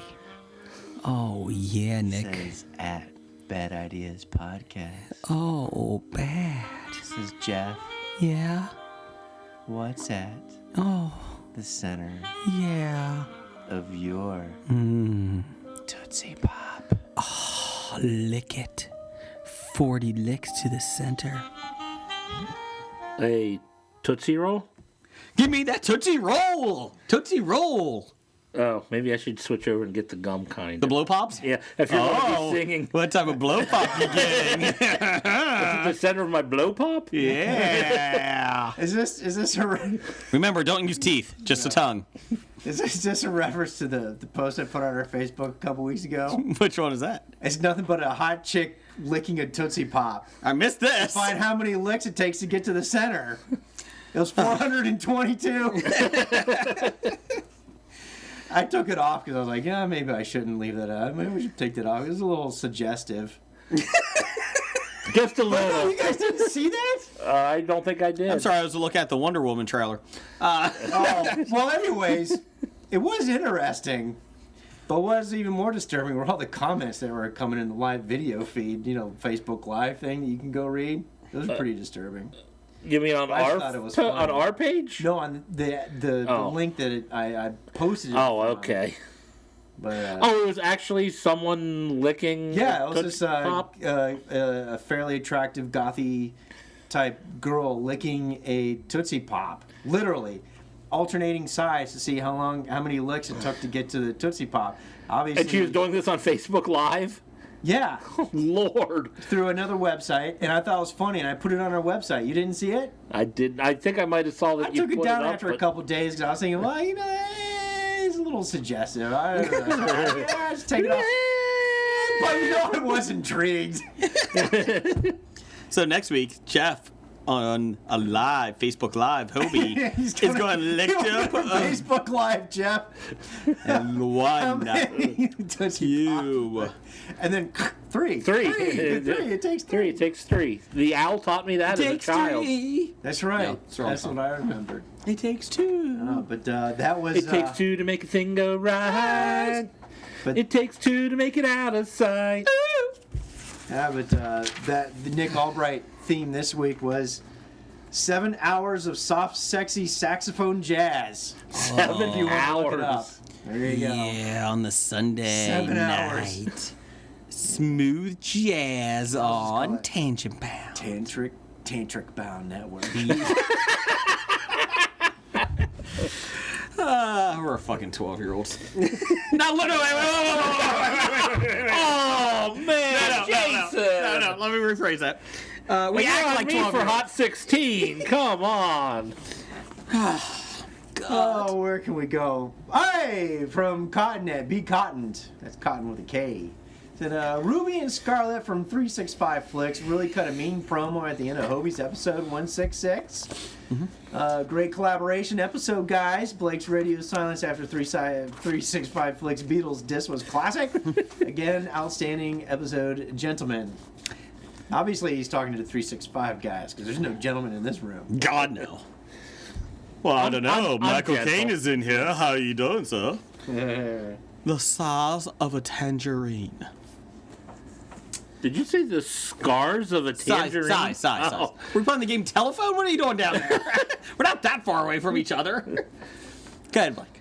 You know, see, I thought originally when we were doing the episode, I was really upset because when we said we're doing a podcast with the stars of 365 Flicks, I obviously thought he meant Ruby and Scarlet. Yes. So I was really upset. They did make a cameo at the end, so that was good. So that was good. We got to bring them back. They're at the end there. So that's very nice. You know, guilty of my haggis. All right. No, getting my haggis. That was my note. Not guilty of my haggis. My note was getting my haggis in regards to the Beatles diss. I'm sitting in the studio with you, and I have no idea what the fuck you're talking about. Well, you know, instead of getting my goat, No. Anyways, or moving getting on. my haggis. It doesn't translate. No. Okay. Beside Geek has a listener feedback. Hey, from Besotted Geek at Besotted Geek Pod. He said, just finished episode 152 of the History of Bad Ideas podcast, and I am now officially caught up. No, because you had 14 more. I think to go, you started at 153. He started at 153 and listens each week, and then he went back. Okay, there you go. Just caught up. Just under 3 months. Was he in jail or something? I Is that am. the only thing he's allowed to listen to? Gatama. I am scared and impressed at the same time. He wants to know, is he a floppy contender? More so than Scab Jeff. He did it in just under 3 months. You listened to 165 episodes of Hobie in 3 months. You are a good sir. Yes. Thank you very much. You're in contention for something, some floppy. A mental evaluation. I A don't know. lobotomy? I want to ask you, what is your favorite episode? I want you to know. The clip show. And here's my other question. Does it hold up? Because we're a weekly news thing. Well, we were until like episode 80. And then we're like, let's just do talk in the beginning. It's a weekly BS episode now. Yeah, so I'm just wondering if it holds up or not. I'm just wondering. So, thanks, Besotted Geek, for listening. Yes, thank you. You are truly besotted. You are. Next one from Randall Holt at RJ Holt 666. It's not evil. He's just handled that way. All right. He said, really enjoying the latest episode of Hobie, starring the 365 Flicks, Ruby and Scarlet at the end. No, he says 365 Flick chaps. He says, funniest Twitter poll of the week ever. We appreciate that. What was the Twitter The poll? Benny It was Hill- last Benny week. Hill Oh, the Benny issue. Hill one. That's right. I'm really shocked that Benny Hill is not revered in England, in the Yeah. UK. I I'm know. upset by that. He's a dirty old man. He was a dirty old man 40 years ago. I think society's changed for the worse. I'll be honest. You're kind of bad. He's just misunderstood. Who isn't? That's right. From the Pop Culture Cafe. Guys, does a movie need more than 2 trailers? Too many trailers ruin a movie. I agree. Some movies don't even need any. I'm talking about the new Star Wars trailer to you guys over at Pittsburgh Nerd, if you're listening.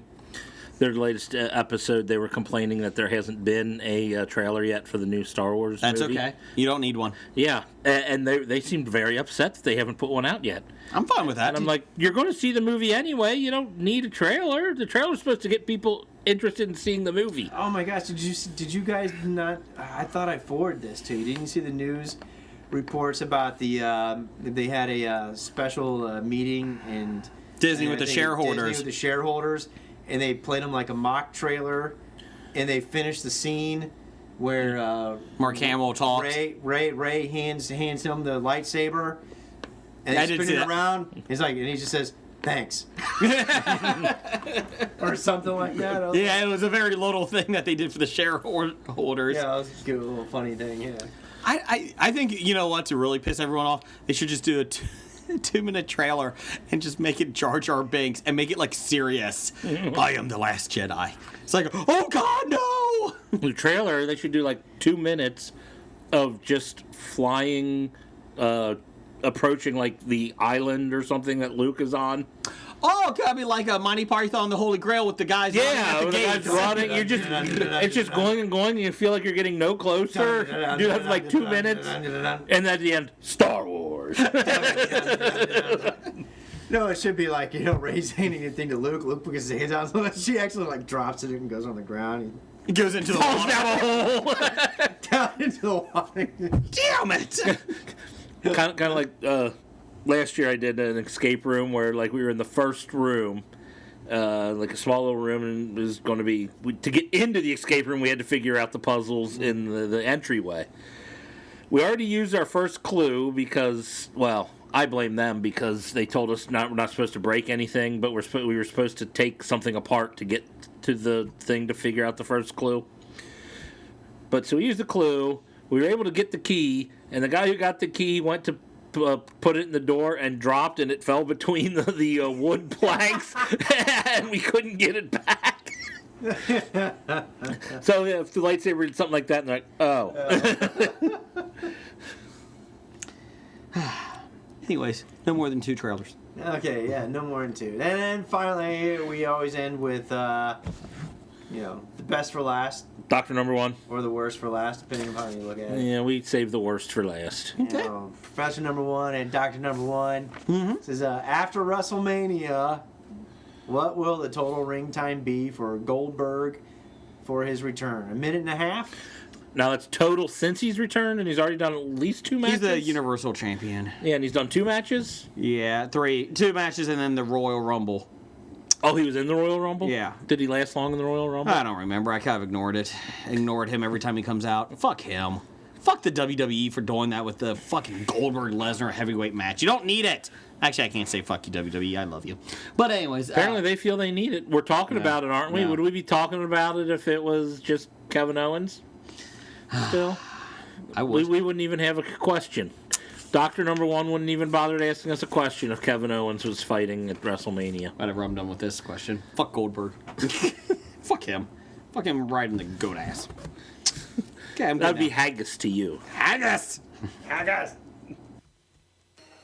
Tiny surgery.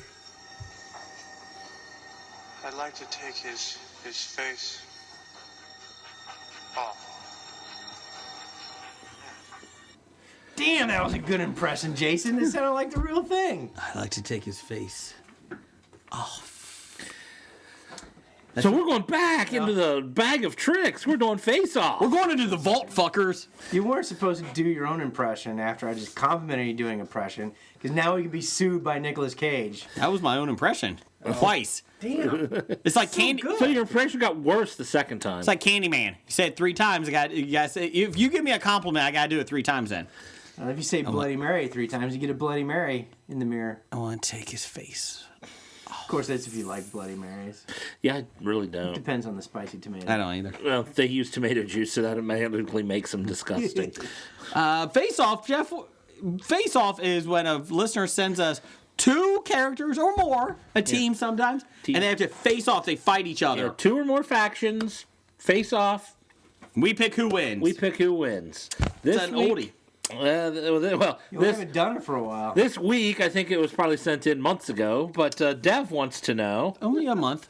who would win Brainiac versus Ultron. Ooh. So now, those who don't know, Brainiac is the alien robot nemesis of Superman in the DC universe. He's smart. And Ultron is the Marvel villain robot created by, Hank Pym in the comics and Tony Stark in the movie. Who regenerates a lot. Yeah, because he can just download his conscious into different bodies. And Brainiac does the same thing. So, who would you go with, Jeff? Brainiac versus Ultron? I'm thinking the alien robot will be better than the Earthbound robot. I feel like you could get a species together for him. So, and he shrunk a city, I think, in Superman. Is he the one that shrunk Kandor? Yeah. So, I'm going Brainiac. I also want Brainiac. Blake, who you going with? Brainiac? Good man. There we go. So that was an easy battle. That was an easy one. And it hurts me because I'm more of a Marvel guy. Until Dev corrects us next week and explains why Ultron would win. Well, y'all say that Ultron can regenerate himself, and he has a lot of robots, and he's on the web. Yeah. There you go. You forgot to sigh first. You know how to stop Ultron? Turn off the Wi-Fi. No! Well, that's just madness. We're not doing that. Well, Ultron could take over the world, but we'll lose the Wi-Fi if we do try to stop him. Let's keep Wi-Fi. He can run. I'm fine. Is it worse than our Supreme Overlord? Yeah, that might be a good face-off for the future. Oh, no. We do have a face-off. Next week, it's President Barack Obama versus Donald Trump. No politics, just physical. Who would win? Do we even need to discuss it? It's not even close. Barry's a pretty thin, scrawny guy. Do you see the windsurfing photos of him? Yes! He looks like your neighbor. Like, what are you doing? Hey, I'm pretty convinced Michelle, I like Michelle. I think she could kick his ass. She could. She'd win no matter what. Well, what if Melania got in there? She'd kick Melania. She's too busy running for the Canadian border. You gotta remember, Melania is a supermodel, so she's only surviving on lettuce, nicotine, and coffee. Okay, and lettuce. Michelle Obama is working her ass off, in the gym. So, and growing healthy gardens. Yes, that too. So and healthy smoothies. I feel like Barack Obama. I feel like Barry is kind of like the guy in college. Like he's taken 8 years to finish college. He's like, I'm okay, man. I'll get to it when it's get to it. Like now he's like all ultra chill. He doesn't care. I'm sorry. He accused me of wiretapping. Fucker, I don't have anything to do. Okay, I'm just relaxing. I don't fucking care about your world anymore. Samuel L. Jackson now. Bitch, motherfucker. I gotta go smoke some cigarettes over here. I've been able to smoke weed for 8 years. I'm hitting that chronic. We're all just a bunch of little Fonzies over here. Hey! What's Fonzie like? He's cool. Just jumping some sharks. Actually, Michelle Obama's probably pissed off. She's like, God damn it, Barry, stay off the chronic. So I'm assuming you don't have to do this bit next week. No, we still don't see who won. Or are we just going to cut this out and drop it in next week? When I was making you a green smoothie, I was talking kale, Barry. And then Mitch McConnell would come in and go, Barry, you need to write yourself. I got some wacky tobacco from Kentucky. I'm a turtle. Turtle. I'm Mitch. Okay. Not quite sure what exactly that was. Mitch McConnell. Oh, I know that's what it was supposed to be. Oh, okay. But I'm not sure what it was. I don't know what. So we don't need a face-off for next week, right? Is that what we're saying? I'll be honest, I don't know what Mitch McConnell was either. I mean, down the hall. Sorry. It's time for another installment of the News of the Geek. Jeff, let me ask you this. False. I know you're excited about Avatar, the sequels. False. How about Avatar 2? Nope. Avatar 3? Nope. Avatar 4? Nope. Avatar 5? Are any of these avatars like the last Airbender? Nope. No, then no. Avatar 5? Nope. Not interested. James Cameron, who's been working hard, in quotations, with Disney's Imagineers to create Pandora, the world of Avatar for Walt Disney World, stated that his 4 sequels, yes, 4 sequels to Avatar. Can somebody fucking reel this guy back? No, I keep going. I'll explain to you why this is good. As announced, the release date for these sequels keeps getting pushed back. Avatar 2 was slated to open in December 2018, originally 2016, then 2017, then 2018, but now he tells the Star that date won't be met. Well, in quotes, 2018 is not happening. We haven't announced a firm release date. What people have to understand is that there is a cadence of releases. So we're not making Avatar 2. We're making Avatar 2, 3, 4, and 5. It's an epic undertaking. We'll be the judge of that, asshole. Let's see. It's not unlike building the Three Gorges Dam. Yes, it's very much so not like building a dam. It's making a movie, not building a dam. It's great because there's an insert here where he says he laughs. Oh, yeah, laughs in parentheses. James Cameron. So I know where I'm going to be for the next 8 years of my life. It's not an unreasonable time frame if you think about it. It took us 4.5 years to make one movie, and now we're making 4. We're full tilt boogie right now. I don't even know what that means. Shut up, fucking face. This is my day job, and pretty soon we'll be 24/7. We're pretty well designed on all of our creatures and sets. It's pretty exciting stuff. Nope. I wish I could share it with the world, but we have to preserve a certain amount of showmanship, and we're going to draw that curtain when the time is right. Unquote. All right. Let me give you the bright side to this. All right. It doesn't come out till at least 2019? That's part of it. That's part of it. You're right. That's part of it. Okay. I actually went back and like, you know what? Let me look at James Cameron's, director, writer history. And as I was reviewing that, I said, you know what? If this takes up 8 years of his time where he's not putting out any other shit, that's good. I think we all benefit from it. Well done. Thank you. Well done. Can't argue. Well done. Thank you. Well done. Thank you. Blake wins today's episode. James Cameron, go fuck yourself.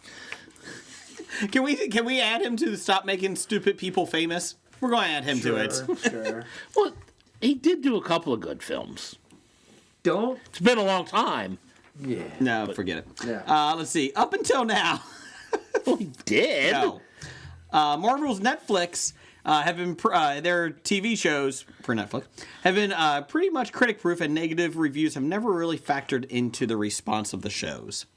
Unfortunately for Iron Fist, the verdict hasn't been anywhere near as positive for that. In an interview with Metro, star Finn Jones weighed in on those reviews and made it clear that it's a series he believes comic book fans will love. That's what they always say when they're having bad reviews. They know the comic book fans will get it. Don't worry about it. But the people who it's made for will like it. Well, I think there's multiple factors. What I will say is these shows are not made for critics. They are first and foremost made for the fans. I also think some of the reviews we saw were seeing the show through a very specific lens. And I think that when the fans of the Marvel Netflix world and fans of the comic books view the show through the lens of just wanting to enjoy a superhero show, then they will really enjoy what they see. I think it's a fantastic show, which is really fun, and I think it stands up there with the other Defender shows without a doubt. That worries me. Worries me a lot. I mean, his quote kind of worries me. It's like, well, you have to watch it through this lens. I'm like, yeah, but that's not the lens I'm watching the other ones through. And he's like, it's not for the critics, but yet the critics have loved all the other ones. No, it's for people who are critically minded because, yeah. On the positive, I am almost done with Luke Cage. I got 3 episodes left. All right. I'm enjoying it a lot. I really enjoy it. And then you're going to finish Jessica Jones? I actually am going to do that instead of Iron Fist because... Oh, no. It was Iron Fist. That's this week, March 17th comes out. Oh, yeah. Drunk Beer Day. Oh, St. Patty's Day. Irish Appropriation Day. I was going to take a half day off work to go watch the NCAA basketball tournaments like at the bar because I haven't watched them at the bar in a couple years. That's what I always used to do every year. It's a Friday of 12 hours of basketball and beer. Well, then my wife goes, you do realize it's St. Patty's Day and you hate people. And I'm like... Even worse. And I'm like, How you look at So it. you got the tournament and the St. Patrick's Day. Yeah, I said I'm not taking a half day off that day. Fuck that. We'll take the first half off. The morning. Yeah. Just the morning. Because everybody's there with their fucking green eggs and ham or whatever they drink. I don't think they drink green eggs and ham. It's important to note the critics only saw the first 6 episodes of Iron Fist, so maybe the last 7 episodes will be able to tie it all together. I don't think it's going to happen. Now, I haven't heard any criticism, That's because good they or haven't made bad. the last 7 yet. And he's trying to get funding to do that. Jeff's a venture capitalist on Kickstarter. I'm trying to kickstart the last 7. You know, I make TV shows. I'm a venture capitalist. You realize that Netflix releases them all at once. Yeah, but we still have 7 to finish. So hopefully it'll be done by the time you finish the first 6. They're kind of like choose your own adventures. We haven't done the endings yet. We kind of have 2 different ways to go. Yeah, we need you to vote. Unfortunately, Arnfist just died of a snake bite because you voted wrong. I was hoping it would be like Doctor Strange with more martial arts, and I'm hoping that's it. I think there'll be more martial arts. No, I'm hoping that it's as good as Doctor Strange. Oh, okay. You know what? I thought the premiere looked, or not the premiere, the Trailer? preview or whatever trailer looked intriguing to me that I want to see it. My issue is that I'm so tired of these guys not getting the costumes. I love the superhero costumes. Luke Cage, I get. You know, Jessica Jones, fine. But Daredevil, he was in that first one for a while. Yeah. I don't see like Finn Jones get the suit in this until the end. I'm like, no, I want to see the suit. I don't. I kind of like it where it feels more real in I want the suit. every day, and especially his suit is terrible. I mean, the problem is most of these. Chest hair is out. No, he's got a smooth chest. It's a terrible tattoo. Yeah, Dragon. Dragon. Yeah. Also, quickie thing. This isn't on there, but did you see today that CBS greenlit a 13-episode first season of Sheldon, a prequel to The Big Bang Theory? Yeah, I did see that. We all know how those spin-off shows work so really well. The good news is I'm definitely going to get the CBS All Access now just to watch that. Is it only on All Access? No, unfortunately not. Let's see. It will be after the pilot fails. This might be my favorite story in a long time. Very long time. Producer Lauren Schuler Donner confirmed that Bryan Singer directed X-Men. Oh, sorry, this isn't the one. Sorry, no. Let's skip to that one. We'll get to the next one. Caliban, here it is, has showed up twice in recent X-Men films. He was in X-Men: Apocalypse, Apocalypse Now, and Logan. Apocalypse. He was played by 2 different actors, Thomas Lamarckis in X-Men: Apocalypse and Stephen Merchant in Logan. Unfortunately, X-Men Apocalypse takes place in 1983. Logan unfolds 46 years later in 2029. Fans have been developing complicated flowcharts and theories in trying to explain how these type of inconsistencies could actually make sense. Well, according to Nerdist and that, it seems the fans are paying more attention to the details than the film's producers. That's always a good sign. This is James Mangold, the director, told Nerdist. It's a funny, messy story on how so often these things are not as coordinated as everyone thinks. He sounds like the DC executives. With all the problems with the Batman script. Yeah. They're like, yeah, but we don't care. We're going to make a lot of money. So, whatever. He said, I actually had written him into our movie, and they didn't know it. The studio didn't know he was in Apocalypse. And then they wrote it into their movie. And then they cast someone in their movie I had not seen it. And I was working on mine anyways. So in short, the reason why Caliban appears in both movies is because no one was paying attention to either film. Well done, Fox. Well done. Fox Quality Assurance Program are looking for new hires. To their benefit, Logan doesn't really take place in the same universe as anything else. That would be fine if X-Men Apocalypse was the first or second in the X-Men series, and Logan comes out after. This is like 6 or 7 down the hall, and let's just say this. It's a shit fest over at Fox. I just get like, Lowell, could you come into my office? Yeah, you're in charge of quality assurance, right? Yeah. Did you know Caliban was in both movies? I didn't know that. I wasn't paying attention. I apologize for that. That was my bad. It wouldn't surprise me if someone in Marvel Studios has a full-time job of just keeping track of who is where. Oh, I'm sure they do. That's all they have to keep. Who is where, which characters are going where. Is it Joe Quesada? Or who was the guy that was helping out with the Marvel universe? Kevin Feige? Yeah. They said, and it was an Entertainment Weekly, this was like 2-3 years ago, his whiteboard has little strings of all the things, how they're all connected, all the films. And they're out till, this was a couple of years ago, out till 2020. Yeah. Not just the films coming out, but how they're all connected. So Marvel fucking knows how to do quality assurance. Fox is like, we got a push pin. Well, Fox doesn't look past the one they're doing. No. And since so we're doing this, and then somebody else is doing Logan. Yeah, it works out. Yeah, they didn't even. No. The best is that they're putting X-23 into an X-Men film, and they said she might be an X-Force because X-Force might take place after Logan.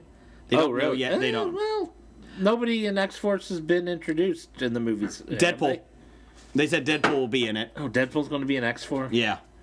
Maybe as a side character. Reynolds is actually part. Cable. Yeah, they're adding Cable too. Reynolds is actually writing it. Oh, really? He's one of the writers. Here's the thing, though. Why even make any X-Men movies right now back in the 80s, 90s, you know? Like, here's the thing. Logan was a great film. Did you see it yet, Jeff? No, I still have yet to see it. Okay. It was a great film. Why don't you do a clean slate? X-Force, Deadpool starts next, then X-Force, and then everything starts after 2029. It's a little bit in the future, so you're not having to worry about flying cars or anything. And then you have the next X-Men take place in the future. That way you're all on the same timeline. You don't have to fucking travel back in time for X-23 to meet up with the X-Men in, fucking 1990s. Everything works out. And you can pretty much forget the fucking early movies. They still took place, but you don't have to worry about it. But we got these whole great ideas on Cyclops and Jean Grey. Yeah. Anyways. Well, they're making the Phoenix story. Yeah. Dark Phoenix. So the you think they should end with the Dark Phoenix? Yeah, I'm fine with that. And then we'll just start back in 2029? Do you not think I thought of that today. I don't think that's a bad idea. So you got plenty of other X-Men that you haven't used yet. Even if you want to say they fucking time jump to 2029 to save, mankind or, whatever, fucking, who cares? You have a clean slate now, and you don't have to worry about the fucking backstories. And you don't have to worry about time travel that Blake I know loves, but, I think it's time to move on from the time travel. Have they rebooted the series yet? Oh, they're going to again. Well, I know that was a facetious question. God damn. I don't know. Nobody's checked it yet. We got to check. Where's quality assurance? We don't remember which characters are being used anywhere, so. Yeah. We'll get to the next one next week since we're running a little late. Let's listen to some network sponsors. Hey, Hobie listeners. Wait on September 22nd through the 24th. If anything, if you're in Cincinnati, you should probably come to the Cincinnati Comic Expo at the Duke Energy Center. It's a fun-filled weekend with lots and lots of fellow geeks and nerds. Here's some of the stars coming. Julian Glover from Indiana Jones and the Last Crusade, from Game of Thrones. He plays the Heatmeister, I think. We also have Greg Capullo, the artist from Batman. We got John Ratzenberger, Cliff Clavin himself, and in every other Pixar films. Wish I should probably lead with that instead of the Cliff Clavin, because no one has seen that in years. We also have Adam Hughes, who was on Wonder Woman, and we got Carrie Yules from The Princess Bride, Robin Hood, Men in Tights, and many other films. So, if you're in the Cincinnati area, September 22nd through the 24th, 2017, go to the CincinnatiComicExpo.com, get your tickets, and we will see you at the expo.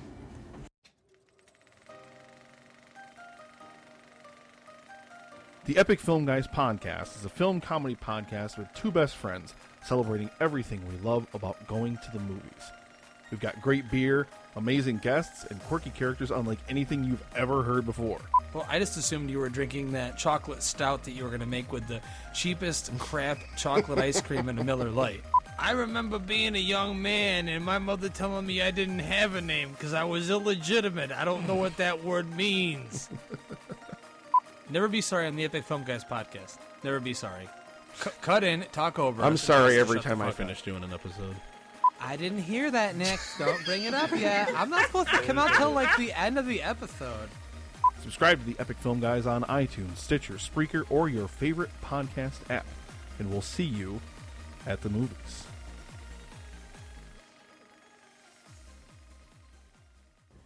It's time for Box Office Bombs. All right, box office bombs this week. The Cure for Wellness is now officially out of theaters after only 3 weeks. Well done, guys. Well done. The film made a total of $8 million domestically and $19 million with international numbers added, and a budget of $40 million. That did not do well. No, it didn't. 19 million total. Good thing it wasn't like a big budget film. It's no monster trucks. Well, that's actually made more than $19 million. That's true. That's true. Still lost $120 million, but it made more I think it actually made more than they thought it was going to. I think they did do a good job with it. And every review that I read, they said it actually wasn't that bad. Well, I think everyone was expecting it to be so bad that it wasn't as bad as they were expecting. Correct. All right, well, we'll go through the top 5 box office, March 10th through the 12th. That weekend, we had Kong: Skull Island, making $61 million in its opening weekend on a $185 million budget. I was wondering what the budget was, and that is a hefty amount, but it looks damn good. That's actually the budget what budget I think they should have had. Peter Jackson's cost $205 million to make. Yeah, Peter Jackson. And they only made $218 million domestically. So he made all his money overseas then. Oh, well, hopefully.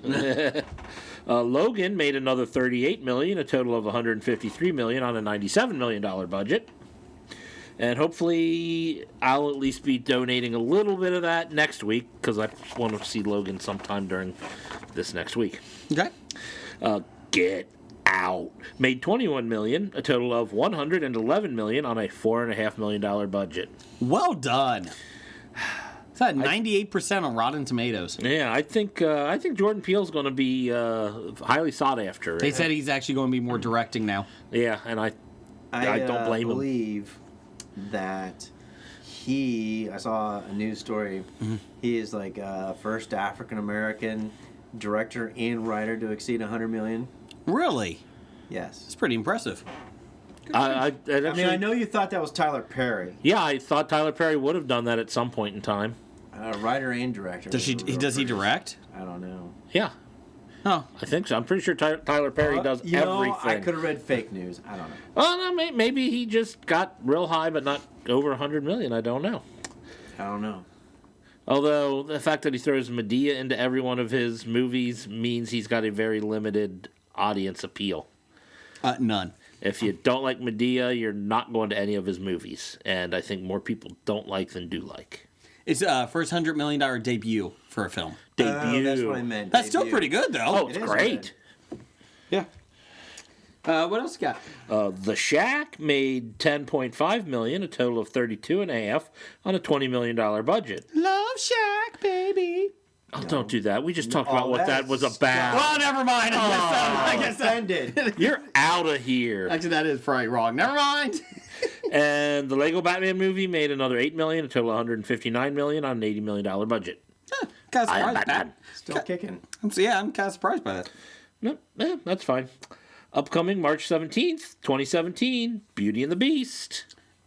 Except for some theaters in the South who refused to show it. Yeah, because that makes sense. Yeah. The thing is, I was not mocking the Lego Batman movie. I was just kind of surprised it's still sticking around. Like it's in the top 5. Yeah. Of course, I think it's lack of anything else. And it's also we're in March. Shaq's around. But, we're in March, which historically is not a good month for movies. Well, it's still around because other shitholes like A Cure for Wellness is out. Yeah. Could you? I don't think Beauty and the Beast gets number 1. I think the next one does. The Belko Experiment. Yeah, I have no idea what that is. I don't either. So, Beauty and the Beast. Take a guess how much they're predicting for opening weekend. $100 million. $111 million. 120 to 140, and they said they're thinking it might go from might even be 150 for Beauty and the Beast. Wow. And I'm like, the movie was crazy Disney fans, which there are a lot more than I think there should be, i.e., your brothers. I know, but that is fucking ridiculous. And they're like, well, maybe. And the one article was like, well, people that are nostalgic for the original. I was like, go watch the original. It's a cartoon. Go watch it. You have it on DVD. Do you think Emma Watson's cleavage shot in Vanity Fair this past week increased that? Maybe. projection? I have not seen that. I have not seen it either. I feel like it would do well in the South because bestiality is a big thing. So that might help. But they had to add a small little gay moment that. Which is what, one line they said? 2 lines? Yeah, something like that. Oh, people get over it. Something that you probably wouldn't even notice unless it was pointed out to you. Correct. So I am shocked that it's going, and they said it is selling out everywhere. I am shocked by this. Fucking Disney. I love Disney, but Isn't Beauty and the Beast been fucked out? Yeah, because How many in the past 10 years? How many other Beauty and the Beast things have been going on? Wasn't there a TV show? There was TV shows, cartoon. There was a animation, teen movie called Beastly. You know, Never even heard of that. Oh, it was bad. That might be the TV show. But this one is of them was Disney's Beauty and the Beast. All those others are other people's visions. That people know what vision to expect because they saw the cartoon. This is Uncle Waltz. I feel like it's kind of creepy looking. Actually, the characters in it. I'm a little creeped out by it. Oh yeah, the candlestick I'm and a little worried teacup. about the, they were kind of creepy I'm a looking. little worried about the role models we're expectations we're setting for our women and young girls in our country by having them, worship big manly beasts and fall in love with them. I mean, come on. I get you. So you're saying they should worship big manly misogynists like Gaston? Maybe. Or maybe they should just be their own women and not have to fall in love with a man. Hey, there you go. Down the hall. Let's do some buy-sell. Buy-sell this week. Brie Larson. Stock in Brie Larson's upcoming career. I'll buy. I think Brie Larson's going to go on a run here soon. What is she in? King Kong. I didn't know she was in Kong. But They didn't put her in any of the trailers. wow. Or if they did, it was like a second. And it's like, that's kind of... And they're like, are they trying to make it mysterious? Why? She's a photojournalist in it. That's it. She gets a lot of Oscar buzz every time she's in something other than maybe... She was in The Room, right? Yeah, I think she was the one that won for she was The the Room. sister in Trainwreck. Sure. Oh, really? And Community. I know her. Oh, okay. All right, yeah. I'm buying her. Sure. Me too. What's next, Jeff? What's next? Tom Hiddleston. I'll buy. He's in the next Thor movie. Well, yeah, he's going to be in all Thor movies, I think. Yeah. I'll buy because I think... Oh, God, he signed on to do something else, and I don't remember what it was. But I think he's got a good career ahead of him, even outside of Marvel movies. He was enjoyable in Kong. They didn't have to give Brie Larson him much to do, but it was enjoyable. I mean, I like him enough. So we're not doing John Goodman or Sam Jackson in this? No, fuck Sam Jackson after this. Oh, my God, Kong, Jesus. Jesus. Yeah. John Goodman, I would, but he literally was in it, I think, for like 20 minutes. I was like, what the fuck happened? And like they're on the island and he's, with the troops and that. And it's like, So it's like Bryan Cranston and Godzilla, that type of thing? somewhat, yeah, because like at one point I'm like, is John Goodman even in this group? Like they're all walking across the island. I'm like, where's John Goodman? Oh, I see. And it was like, oh, if you squint, you can see him. He's in the background. I was like, okay. He's dropping everybody off and taking the boat back. Yes. See ya. I ain't getting close. Screw that. That's it. That's the only buy sell. Well, that's our buy sell. And did Blake say what he was doing with Mr. Hiddleston's stock? I'm gonna, because you guys are buying, I'm gonna buy. Good I'm call. gonna be like your typical American in the stock market. I'm gonna buy. Now it's too late. 'Cause you guys already bought. Now I bought. So I'm buying high now. Mm-hmm. And when you guys sell, then I'll sell, but it'll be too late. Okay. Well, Here's your financial advice. at least he's buying after we did, so he drove our prices drove up. your prices So now I'm selling. If Blake bought, now I'm selling. Damn it! I always get in too late. That's what she said.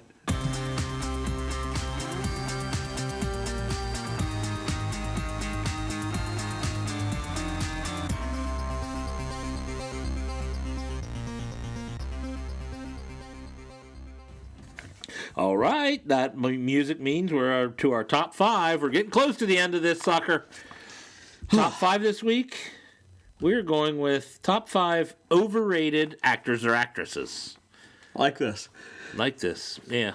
I'll say I put it as, not necessarily people who I don't like, but people who are highly acclaimed. I kind of looked at lists, Googled lists to see who people think are the best actors currently working. I don't have any dead people on my list. Okay. Otherwise, Bill Paxton might have made it. But I went. Well, it's true. But I will say I've only got people currently alive, currently working in Hollywood is what my list is right now. I did the same thing with you. It's not like I didn't put Kevin James or fucking Adam Sandler on there because they're not acclaimed. Everybody knows they can't fucking act or write or Everybody anything. knows that they're not really actors. Yeah. I had a hard time with this too because I immediately started thinking of a whole bunch of names and I thought about it. I was like, well, wait a minute. These are people that are just really good at making a one-dimensional character. Mm-hmm. And they play that same character all, again and again, one dimension. I mean, they can't do anything outside of that. Why don't you go first then, Blake? What's your number 5? Well, see, my number 5, might have been the Supreme Overlord. We know his number 1 choice. That's Meryl Streep. So I couldn't pick Meryl Streep. Good call. No, but my number 5 is a tie of 2 ladies, and I call this category just because we dance and sing doesn't mean we can act. Oh, is Beyonce on there? Yes, Beyonce is on there. Shazam! And along with Beyonce is Jennifer Lopez. Oh, I forgot about J-Lo. I think That's a good one. I think both of those ladies are overrated actresses. I mean, they're very good, depending upon your music taste, but they're very good in other things, but not acting. Yeah, but she was in the, Next Door Neighbor movie. Sure. She was in Gigli. Oh. Exactly. I'll go next. Case in point, you just made my point. Although she was the best part of Gigli. The yoga scene. I mean, her backside. I mean, nobody can argue J-Lo's backside. It is famous. Did you see where she was saying that she was on Jimmy Kimmel, I think? Yeah. And she was saying that she was still, local. She's still from the streets. She's still Jenny from the block. Yeah, she still walks around and all that. And she's like, I still take the subway. And Kimmel called her out and said, "How much does the subway cost?"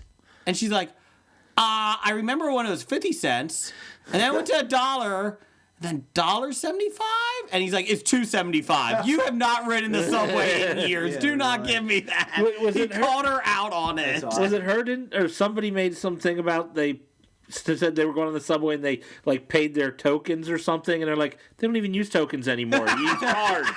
It's swipe cards now. I just thought, good for Kimmel for calling her out. Yeah, good. He's thinking of retiring, so Yeah. At this point he may be like, screw it. He's like Letterman in the later years. You don't want to piss your guests off because they won't come back. Oh, and they're gonna have a problem. Craig! Now he won't come on the show. If you know that, Larry Sanders?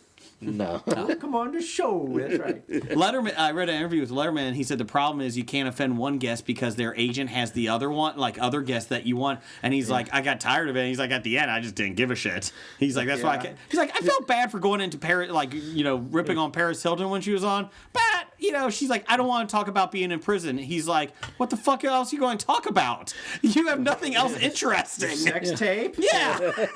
your daddy's Harris to the hotel chain? I mean, It's like, screw that. I don't need your guests. I'll just have fucking Dave Grohl come on and play music for me every week. Screw you. Good, Jeff. What's your next one? Number 5. My number 5, I also have a tie. Mm-hmm. This is a tie. These are 2 actors that are really good, really acclaimed. Okay. In one of my favorite movies of all time. Okay. But I look at them, I'm like, I just don't think they should be in that top upper echelon. Paul Reiser, Bye Bye Love? No. Okay. It's not. It is Leonardo DiCaprio and Tom Hardy. Oh, Tom Hardy, I don't disagree with you on, but no, Leo. I disagree. Well, you're allowed to with disagree. I'm allowed to disagree. I say Leonardo's got some very good characters that he's done. Leonardo's got in the past well, movies. Very good. And he's able to show range. Well, I'll he's tell able you. to show range. Tom Hardy, you can't identify Tom Hardy in each movie that he does because he does such a great job of being different in each movie. Or he wears a mask. Or he wears a mask. I just didn't see all the hype behind people go off on Tom Hardy, and I'm just like, I mean, he's fine in the role. I don't have a problem, but I just don't see the hype behind it. Is he British? Yeah. Is he? See, you don't even know. He's such a great actor. And like I said, I like both of these guys. I like most of the movies that they're in. But Leonardo DiCaprio, for me, it's just he's Leonardo DiCaprio playing roles. He doesn't fall into the roles. He is just Leo playing a role. When he's the smarmy guy, he is very similar in a couple of films, like Wolf of Wall Street. There's a couple of them like he's like that. But Gatsby, maybe. Yeah. Wall Street. But what about what's the one? He's the undercover in the Boston movie with Marky Mark. Boston Police. Yeah, The Departed. The Departed. You didn't like his performance in The Departed? It was fine, but it was still. What about What's Eating Gilbert Grape? Yeah. I actually didn't see What's in Gilbert Grape, so. Well, I'm going way. I know. He did a great job. I mean, I saw clips of it, but he survived taking the Titanic role. He's obviously a good actor somewhere. Well, I'm just saying, he just feels like I'm watching Leonardo DiCaprio act. And I don't want to feel like I'm watching someone act in a movie. That's what I feel. Okay. That's my opinion. Well, you're right. Well, he's not right, but that's his choice. I'm saying you're No, right. man, this is and my that number is your 5. opinion. So You're the right. other people are. You're allowed to have that opinion. Yes. My number 5 is somebody that will unhinge her jaw and just kill you. I do not get what the big appeal is of her. And I feel like she does the same laugh and does the same acting in every film she's in. Julia Roberts. Yeah, you're right. She's my number 3. Oh my goodness, cannot. She seems very nice outside of acting. Oh, yeah. She seems like a very nice person. Yes. But yes. her acting grates on me. Yes. Oh my God, it's the same role in everything. I mean, I'm not quite as extreme in my dislike of that, but yeah, it's. I don't think she's as good as what. I don't think she's deserved her Oscar. No, I don't think she. What did she get the Oscar for? Aaron Brockovich. Brockovich. Eh. It was a movie that you knew that she was going to win for. She did better as a prostitute getting a rich man fall in love with her. And that wasn't that good of a movie or performance. She was in that. She was up for an Oscar for that, right?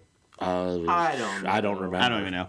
Anyways, my number 4. This is the movie was on tonight that Blake likes. Jude Law. I feel like he is the same character in everything. Ooh. I am not a Jude Law fan. Really? Yeah, I feel like he plays the same arrogant prick in everything. I feel like he's just I don't feel like he has any range. I feel it's the same character. His Watson is the same as in every other movie he's in. What about Enemy at the Gates? You didn't like that movie? That was a long time ago. I did performance in that. I did like that movie. Yeah, but I wasn't left like, oh man, that guy's so good in that. I forgot the name of that one movie. I was going to say Sky Captain in the World of Tomorrow. Oh God, jeez. You're allowed to make some stinkers. Yeah. Like Ben Affleck says, you make one big movie, then you can do your independent films. Yeah, I'll put it that way. Jude Law is also kind of falls into the type of people I was looking at. His name didn't pop up on any of the lists I saw, so I didn't put him as overrated because I like him in a number of things. I'm not saying these are bad actors. None of these go down as bad actors in my book. My next just one's will. Overrated. Just overrated. Okay. What's your number 4, Jeff? My number 4 is Nicole Kidman. I could see that. I never quite understood the appeal of Nicole Kidman. I thought pretty much any actress in Hollywood would do a better job at almost everything I saw her do. Any good actress, I should say. I mean, Tara Reid can't do a Nicole Kidman film. I'm not saying I despise her, but I feel like any other actress could do what she does. but any other acclaimed actress, or even some lesser acclaimed actresses, I think could do better than her. I don't disagree with you. I feel like she plays like the stiff rigor mortis character in everything. Like she has no range.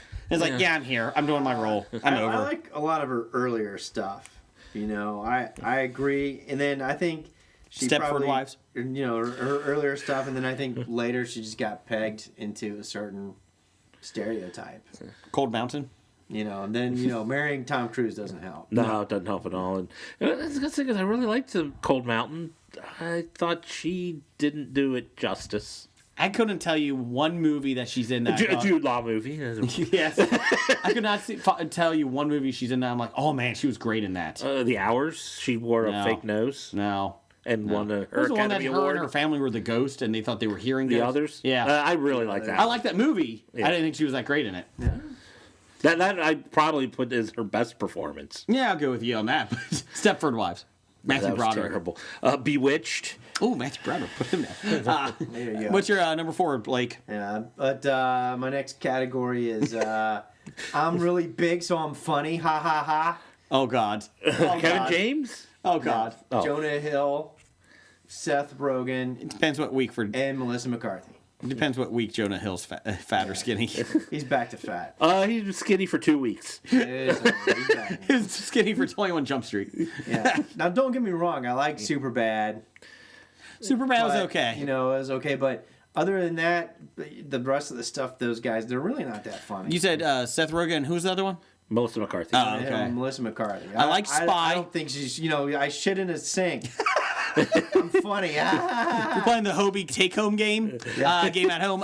Just shit in a sink. Put it on We there. haven't had a shit in a sink joke No, we have reference not. for No, very, no, very we have many episodes. Besonic Geek could tell us which He episode could was the tell last us one. where it started, yes.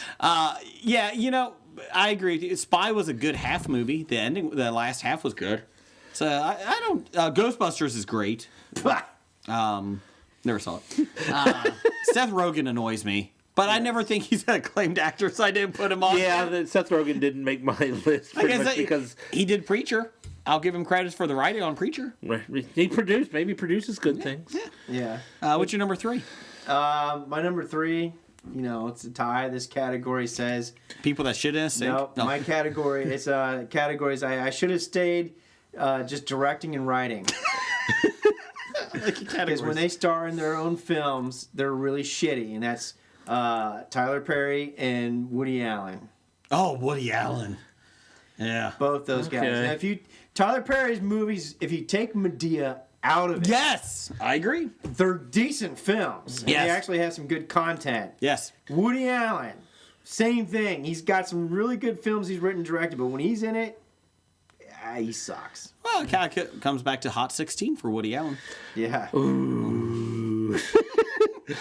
That's right, Mariel Hemingway. Oh wait, hold on. No. You know, we talked about this before. Was it the Manhattan? Manhattan Murder Mystery? Yeah. Bullets Over Broadway? Manhattan? Yeah, Manhattan. Oh, just Manhattan. Okay. Okay. Fucking creepy film. Yes, You really yes. think about the I don't think I saw context of that Manhattan. film. I feel like anything that Mariel Hemingway's a high school girl, and he's having an affair with her. Foreshadowing. I feel like any movie that he's the actor in is kind of creepy, and I'm not kidding. But I he's agree. got some great stuff where he's written and Yes. directed it, but when he puts himself in there, he's fucking horrible.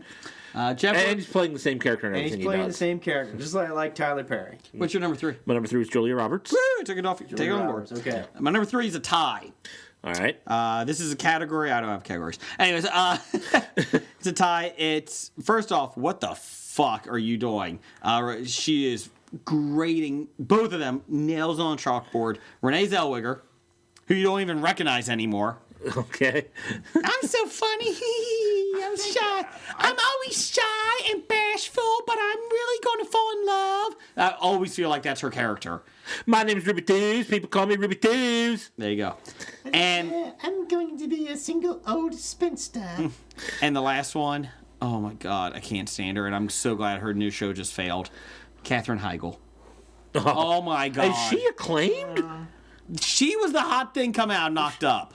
Yeah, she made one movie that was funny because Judd Apatow did it. It might be because I just despise her so much. Okay. And any bad karma that goes to her career, I'm all for. Her new show, Why is there so much I feel like every interview she is in, she feels like she is hot shit. Really? And she is the diva. And I've read. Because I like me some Katherine Heigl. I couldn't know. I'm not a big fan. I'm glad But she's If doing. I had a 5 list, it should be on it. I'm glad Really? she's doing cat litter commercials now. So go fuck yourself. My sister's a fan of Grey's Anatomy, and she says the show got better when they got rid of Katherine Heigl. Everything gets better when you get rid of Katherine Heigl. Not Mr. McDreamy. Her ex-husband said the same thing. Got a whole lot better around here when she's out. Jeez. Everything's better without Heigl. My number 2 is this is because I just saw this movie this week and I've realized he has officially become a character of himself.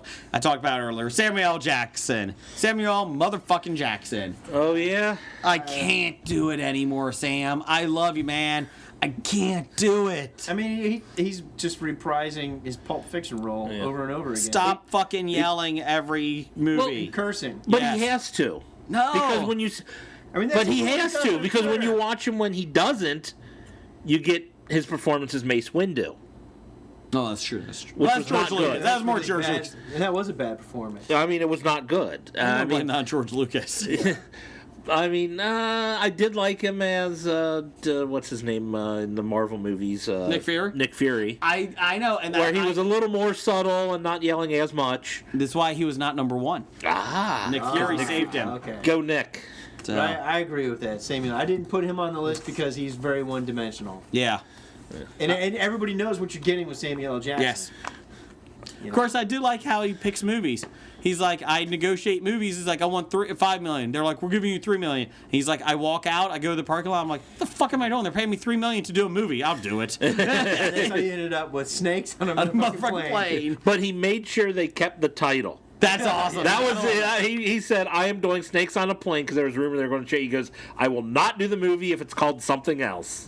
I signed on to do Snakes on a Plane. What's your number 2, Jeff?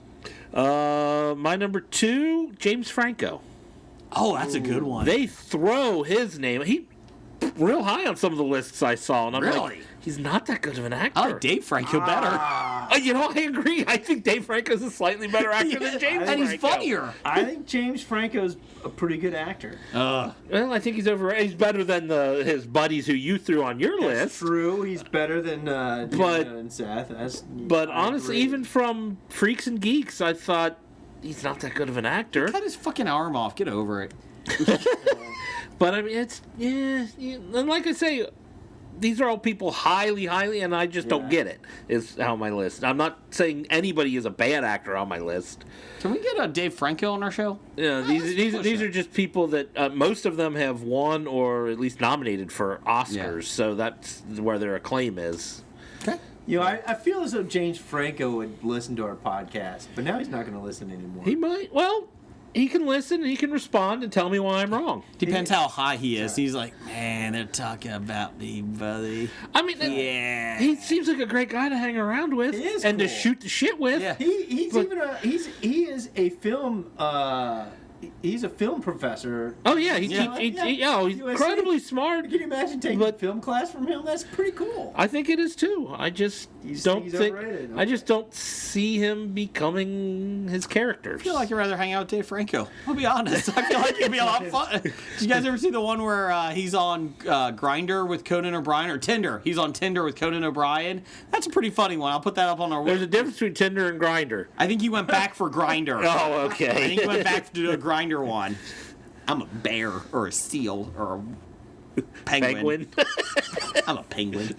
Waddle waddle. Blake, what's your number 2? All right, my number 2. Not a tie this time. Oh. What? She just deserves her own number for being an overrated actress. Okay. And that is Jennifer Aniston. Oh, that's a good one. Well, yeah, Jason, I know. Probably upset. You tie at number 1 for Jason now. There it is. You cannot stand her. Yeah, you dislike her. I don't even think she's attractive. I don't understand how I you think don't she's think attractive. Yeah. But especially the her breakup. acting range isn't really far. Now, Bad Bosses. When she's talking horrible bosses. When she's talking dirty. Yes, that's kind of attractive. Right. How many teenage boys stopped and rewound that several times? By teenage boys, you mean you? Okay. It only took once. I will say that she was, yeah. And the breakup, she was, whew. Yeah, I'll give you that. But yeah, that's a good one. She's now my number 1, tied. All right. What's your number 1? My No. Oh, Blake has to give us number 1. Oh, that wasn't his number 1. My number 1 is a tie again. Okay. Who beat it? This falls under the category is I'm so cool and good looking I just have to speak. And this is a tie between George Clooney and Tom Cruise. Oh. I feel like ever since he did Ocean's 11... What depth of acting does George Clooney actually do, other than just play himself reading lines? I feel like ever since he did Ocean's 11 with all his buddies and he played himself, I feel like, I could see that that's all he has been played since then. Yeah, the Coen brother movies he did, he plays a lot quirkier than his normal stuff. Right, one movie, Oh Brother Where Art Thou? Oh Brother Out There, and he actually played a character. You're right. Well, all the Coen brother movies. He did like 3 different Coen brother movies. Which other ones? Hail Caesar, which I didn't see. I didn't see that one. It had him in it. And Intolerable Cruelty. No. Which I mean, he was playing a goofy character or whatnot. Sure. Tom Cruise. It wasn't that good of a movie. It was probably one of the Coen's weakest. Well, then that explains he's a shitty actor. But no, shitty actor. Good actors can be in bad movies, and bad actors can be in good movies. Tom Cruise. I'm not defending him, saying he's a great actor or something. Where you're coming from. Syriana. That's where he won his Academy Award. Jesus Christ. That movie was awful. Piece of shit. That is so bad. It wasn't a good movie. That was the one with Brad Pitt, right? I can't remember. I think you're thinking Babel. Oh, yeah, that was awful, too. Yeah. Babel was better than Syriana. That's right. I didn't get what they were trying to tell me, I suppose. Tom Cruise. You were going to comment about Tom Cruise. He's really playing the same. He's playing He's playing Tom Cruise. But He's playing Cole in every. Cole Trickle? Yeah, Cole Trickle. He looks good running. Maverick. Yeah, he looks good running because he does it in every movie. Did you see the one thing online that a guy pieced together every time he runs in a trailer, in a movie trailer? And Oh, they pieced just the it trailers? Yes, and they pieced it all together. It was like 8 minutes. Oh my God, his arms are just chugging away when he runs. Run really He's fast. the doesn't Phoebe of jogging, the male version of Phoebe. No, he's not bad. It's just, he's like so into running when he runs. It's like his eyes straight ahead and his arms flailing. And That's okay. We'll have to read an apology written for us by Scientology next week. So. Allegedly. Jeff, what's your number one? my number one is Sean Penn. Oh, that's a good one. He started out.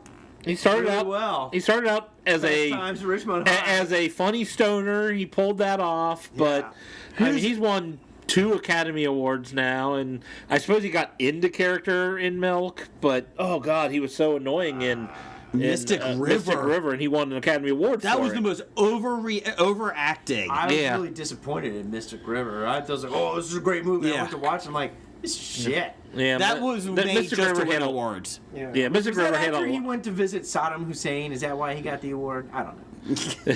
Down the hall. Mystic River had a lot of problems with it. Had a lot of problems with it. But he just pops up in these movies, and oh my God, if anyone saw The Interpreter, then you know. Oh, that was Nicole Kidman too, wasn't it? Yeah, it was. Maybe that's why they both jumped on my list. This is how you put a gun down. This is how you put a gun down. Oh, you can't speak to me like that with blood on your face. Now, granted, those are writing problems, but they acted it poorly too. But you gotta act it, yes. My number one, I tied Jennifer Aniston. Thanks, Blake. You're welcome. And another one that, I liked, and now I really cannot stand. I can't get why everybody loves him. Johnny Depp. I don't get his acting anymore. I feel like he did Pirates of the Caribbean, and ever since then, he's like, I gotta go goofy now. He's done great stuff early in his career. I agree. Nightmare on Elm Street, he was great in. The Bed. Donnie Brasco. Yeah. Oh, yeah. He did those. Blow. Was he in Blow? He was in Blow. That was a good movie. And then it's like in the past 20 years, he's become so full of himself. Well, he kind of got too overrated. What's his name? Too successful. Tim Burton-y. Yeah. Where he's in all the Tim Burton movies and fucking Mad Hatter. Oh Jesus. Yeah. That was horrible. It's like Edward Scissorhands. So that was good, and then he did Pirates of the Caribbean, and then everything has to be Mad Hatter was too just a quirky. takeoff of his Willy Wonka. And his Willy Wonka wasn't good. And it wasn't. On a side note, in the green room, Inception is on with Leonardo DiCaprio. Oh, it is. And Tom Hardy. Oh, don't watch it. Yeah, it is. Don't watch it. He's overrated. He is overrated. It's a great movie, and he's good in it. It's one of your favorite movies. It is. The problem is I watched the movie and it's Leonardo DiCaprio leading people. It's not Jules Cobb. Anyways, honorable mentions. I like him. Naomi Watts. I've never understood why she was supposed to be the next big thing. She was in King Kong, Peter Jackson. Oh yeah, and she was in a lot of horror movies because she's very easy on the eyes. Is why she's the next big thing. Yeah, she's not a good actress. No, she doesn't make the up to the Nicole Kidman level yet. No, and the reason she's honorable mention is because I haven't seen anything she's been in like 5-6 years. So there you go, she's on that list. Okay. Anyone else? Any movie that requires Arnold Schwarzenegger to say more than 2 lines together. I love Conan, the Barbarian. The original one is good, and the original Terminator. But everything else, just tell them to shut the fuck up. Ice to see you. You know what killed the dinosaurs? The Ice Age. It's not a tumor. No, I know I've corrected you several times, but he never says ice to see you. Ice to see you. That's McBain on The Simpsons that says that. It's like the same thing. We had some listener picks. Chris Richardson, 365 chaps. He had Daniel Craig at number 5, 4 Sean Penn, 3 Halle Berry. I beg to differ, Swordfish. 2 Ryan Reynolds. I could see that. He was kind of a smarmy character and everything. Yeah. I don't know if he's acclaimed though. That's the thing. I don't know if people think of good acting with Reynolds. Well, they were talking he might be up for an Oscar this year. For what? Two Guys and a Girl in a Deadpool. Pizza Shop. I liked Two Guys, a Girl in a Pizza I did Shop. too. Nathan Fillion. Nathan Fillion got his start there. Or that's And where I number at least one, first noticed him from. Vince Vaughn. He's just terrible. He is just terrible. Vince Vaughn plays Vince Vaughn. Yes. If you're expecting anything other than Vince Vaughn, I feel like the limo for the movie that he's in pulls up to his house, knocks on the door. He comes out in his robe. He's like, "Oh, is that what we're doing today? Okay, hold on. Let's I go." will say it's so money. Yeah. Vince Vaughn, I enjoyed his performance in Dodgeball. No. Oh, Dodgeball is good. Dodge, yes. and that's about the only one. Nobody makes me bleed my own blood. I mean, I even liked the breakup. I mentioned that earlier, but Vince Vaughn wasn't No. good in it. And I mean, They were both horrible people by the end. I was like, Oh, I don't yeah. care about either of these fuckers. Honorable mention just for You Blake. didn't like him in Swingers? no, I didn't like that movie. I thought that was one of the I like terrible movies. It's a great movie. Oh God, it's so money. We're running around Vegas. We're so Good cool. movie. Fuck you. No. Not you. I mean the people who made the movie. Damn, that got dark. Honorable mention just for Blake. Any movie that the Beatles made. Good call. I'm a fucking yellow submarine. You know what? They are. Well, yeah, Yellow Submarine was a. Granted, horrible. the Beatles movies aren't that A good. Hard Day's Night and Help, and after that, everything else is just like really weird and not good. But they did start the concept of videos. There you go. Michael Ball had Sam Jackson, Betty White, and Johnny Depp. All hacks. Go big or go home. Good right. man. You had Jackson and Depp on I your did list. have that. You steal that from Michael? No, I did not. I actually had Depp and Jackson on my list. I didn't know what order yet. There you go. From Dev. Number 5, Jeff Goldblum. Number 4, Sean Bean. But I like when Jeff Goldblum can't figure out his words. You say, we're going to, yeah. Let me have your hand. You see this water? The water. But no one dies better than Sean Bean. It's true. 3, Lena Headey. Who is she? She's Headley. she's in Game of Thrones. Okay. If you listen to Did she play Yes. Jean Grey?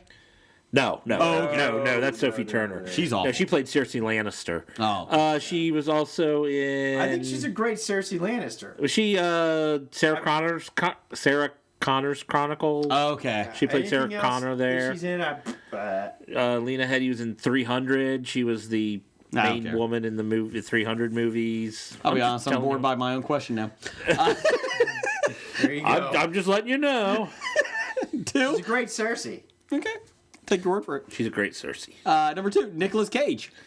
Face Raising Off. Arizona. Come on. Yeah, he did one movie where he wasn't completely crappy in. Face Off. Yeah, Raising Arizona. We Put Valley the Girl? bunny down. Oh God! Oh, Valley Girl. Oh, that was. Oh God! Somebody showed that probably about 6 months ago. It was on a 80s flashback, a movies from and about the 80s, and Valley Girl was on. I went, oh my God! This is 10 times worse than I thought it actually was. It kills your nostalgia. Oh, I didn't want to ever watch anything from the 80s again after watching Valley Girl or watching the 30 minutes of Valley Girl I suffered through. John Travolta was number 1 for him. He had honorable mention Mina Savari thing. Mina Savari. No, she's hot. Yeah. Yeah, she's not a good actress. Mimic. She was great in Mimic. She had her peak in American Pie? No, not American Pie. Oh, I was thinking somebody else. American Dream. Oh no, what's the one Kevin Spacey? That's Am I thinking wrong? American Beauty. American Beauty. She was also in American Pie, right? I don't know. Oh, Thought she was, Is that the same one? I don't know. Anyway. she's the one that Chris Klein was dating in the. American I'm way Pie. off on this one. Or am I thinking of somebody else? Can somebody look up? I think Blake is doing that. Number 1, or I'm sorry, another honorable mention, Naomi Watts. I actually stole this one from Dev because I was like, yeah, it's a good one. Let's see, Justin Wood. Best hey, of the Justin. worst. Yeah. Nick Cage. Yeah, No, American Beauty. Oh, I was way And off. American Pie? And American Pie. Yeah, I was thinking of And Mina, American Pie too. Mira Sorvino. Oh, you're thinking of Mira. I was way off. From Romeo and Michelle's high school Mimic. reunion. Yeah, and Mira Sorvino in one of my favorite. The Woody Allen movie? Well, the Woody Allen film where she won her Oscar. Is that Bullets Over Broadway Yes. she was in? Yeah, and then Whit Stillman, Barcelona. Oh. You guys probably never seen that, but that's No. Is that like Vicky Cristina Barcelona? no. Oh, okay. Yeah, Nick Cage, Kat Dennings. I'll give you that one. Tommy Wiseau. Okay, this is someone just being an ass. He is in the worst movie ever made. Yes. Was it The Room? Yeah. And, it's so bad. And that movie, a lot of people like it because it's so bad it's good, but it's not even good bad. You had Arnold Schwarzenegger and Katherine Heigl. You stole that from him. No, I had Heigl on You there. stole everything from you, these I had people. Heigl on there for a while. You even stole Jennifer Aniston from Let me Blake. explain No, this to you. it's called recency effect. Let me explain this. It's called Anytime- I throw this out to get my list. I'm like that band you were talking about earlier. No, anytime I can rant against Katherine Heigl, I'm all for it. Okay. We did have one more, Besotted Geek. what's Number he- 5, John Noble. Hey. Oh. Number 4, Hayden Panettiere. Hey, that don't fighting words. Number 3, Chris Pratt. Oh, no, you're dead. You're dead. 2, Nicolas Cage. Oh, I agree with Hey. Well, he's not rated high anyway. And this is for Scab Jeff. Number 1, Ty, Ryan Gosling, Emma Stone. Well done. Everybody fucking hates Bye Bye Love. Also, I do want to thank Paul Reiser for not blocking us as Scab Jeff, I think Besotted Geek, me, and a couple other ones. Tweeted to Paul Reiser many, many times. Yeah, this week you about probably Bye Bye had Love. about an 80 tweet thread going and included Paul Reiser and all of them. All of them was on there. He never blocked us, so thanks, Paul Reiser. You know what? You're the good idea of the week. You know what? Go see Bye Bye Love just for Paul Reiser. Can I watch My Two Dance instead? No. I don't even know what I was going to say. Good job. Anyways. Abandoned Idea of the Week, Katherine Heigl. Good job. Roger says goodbye. Goodbye. From Walking Dead to Talking Heads, from comic books to TV sets, there's a history of not so bad. There's the history. It's the history of bad, so bad. The history of bad, it's bad. History of bad ideas. Podcast. You were listening to Hobie.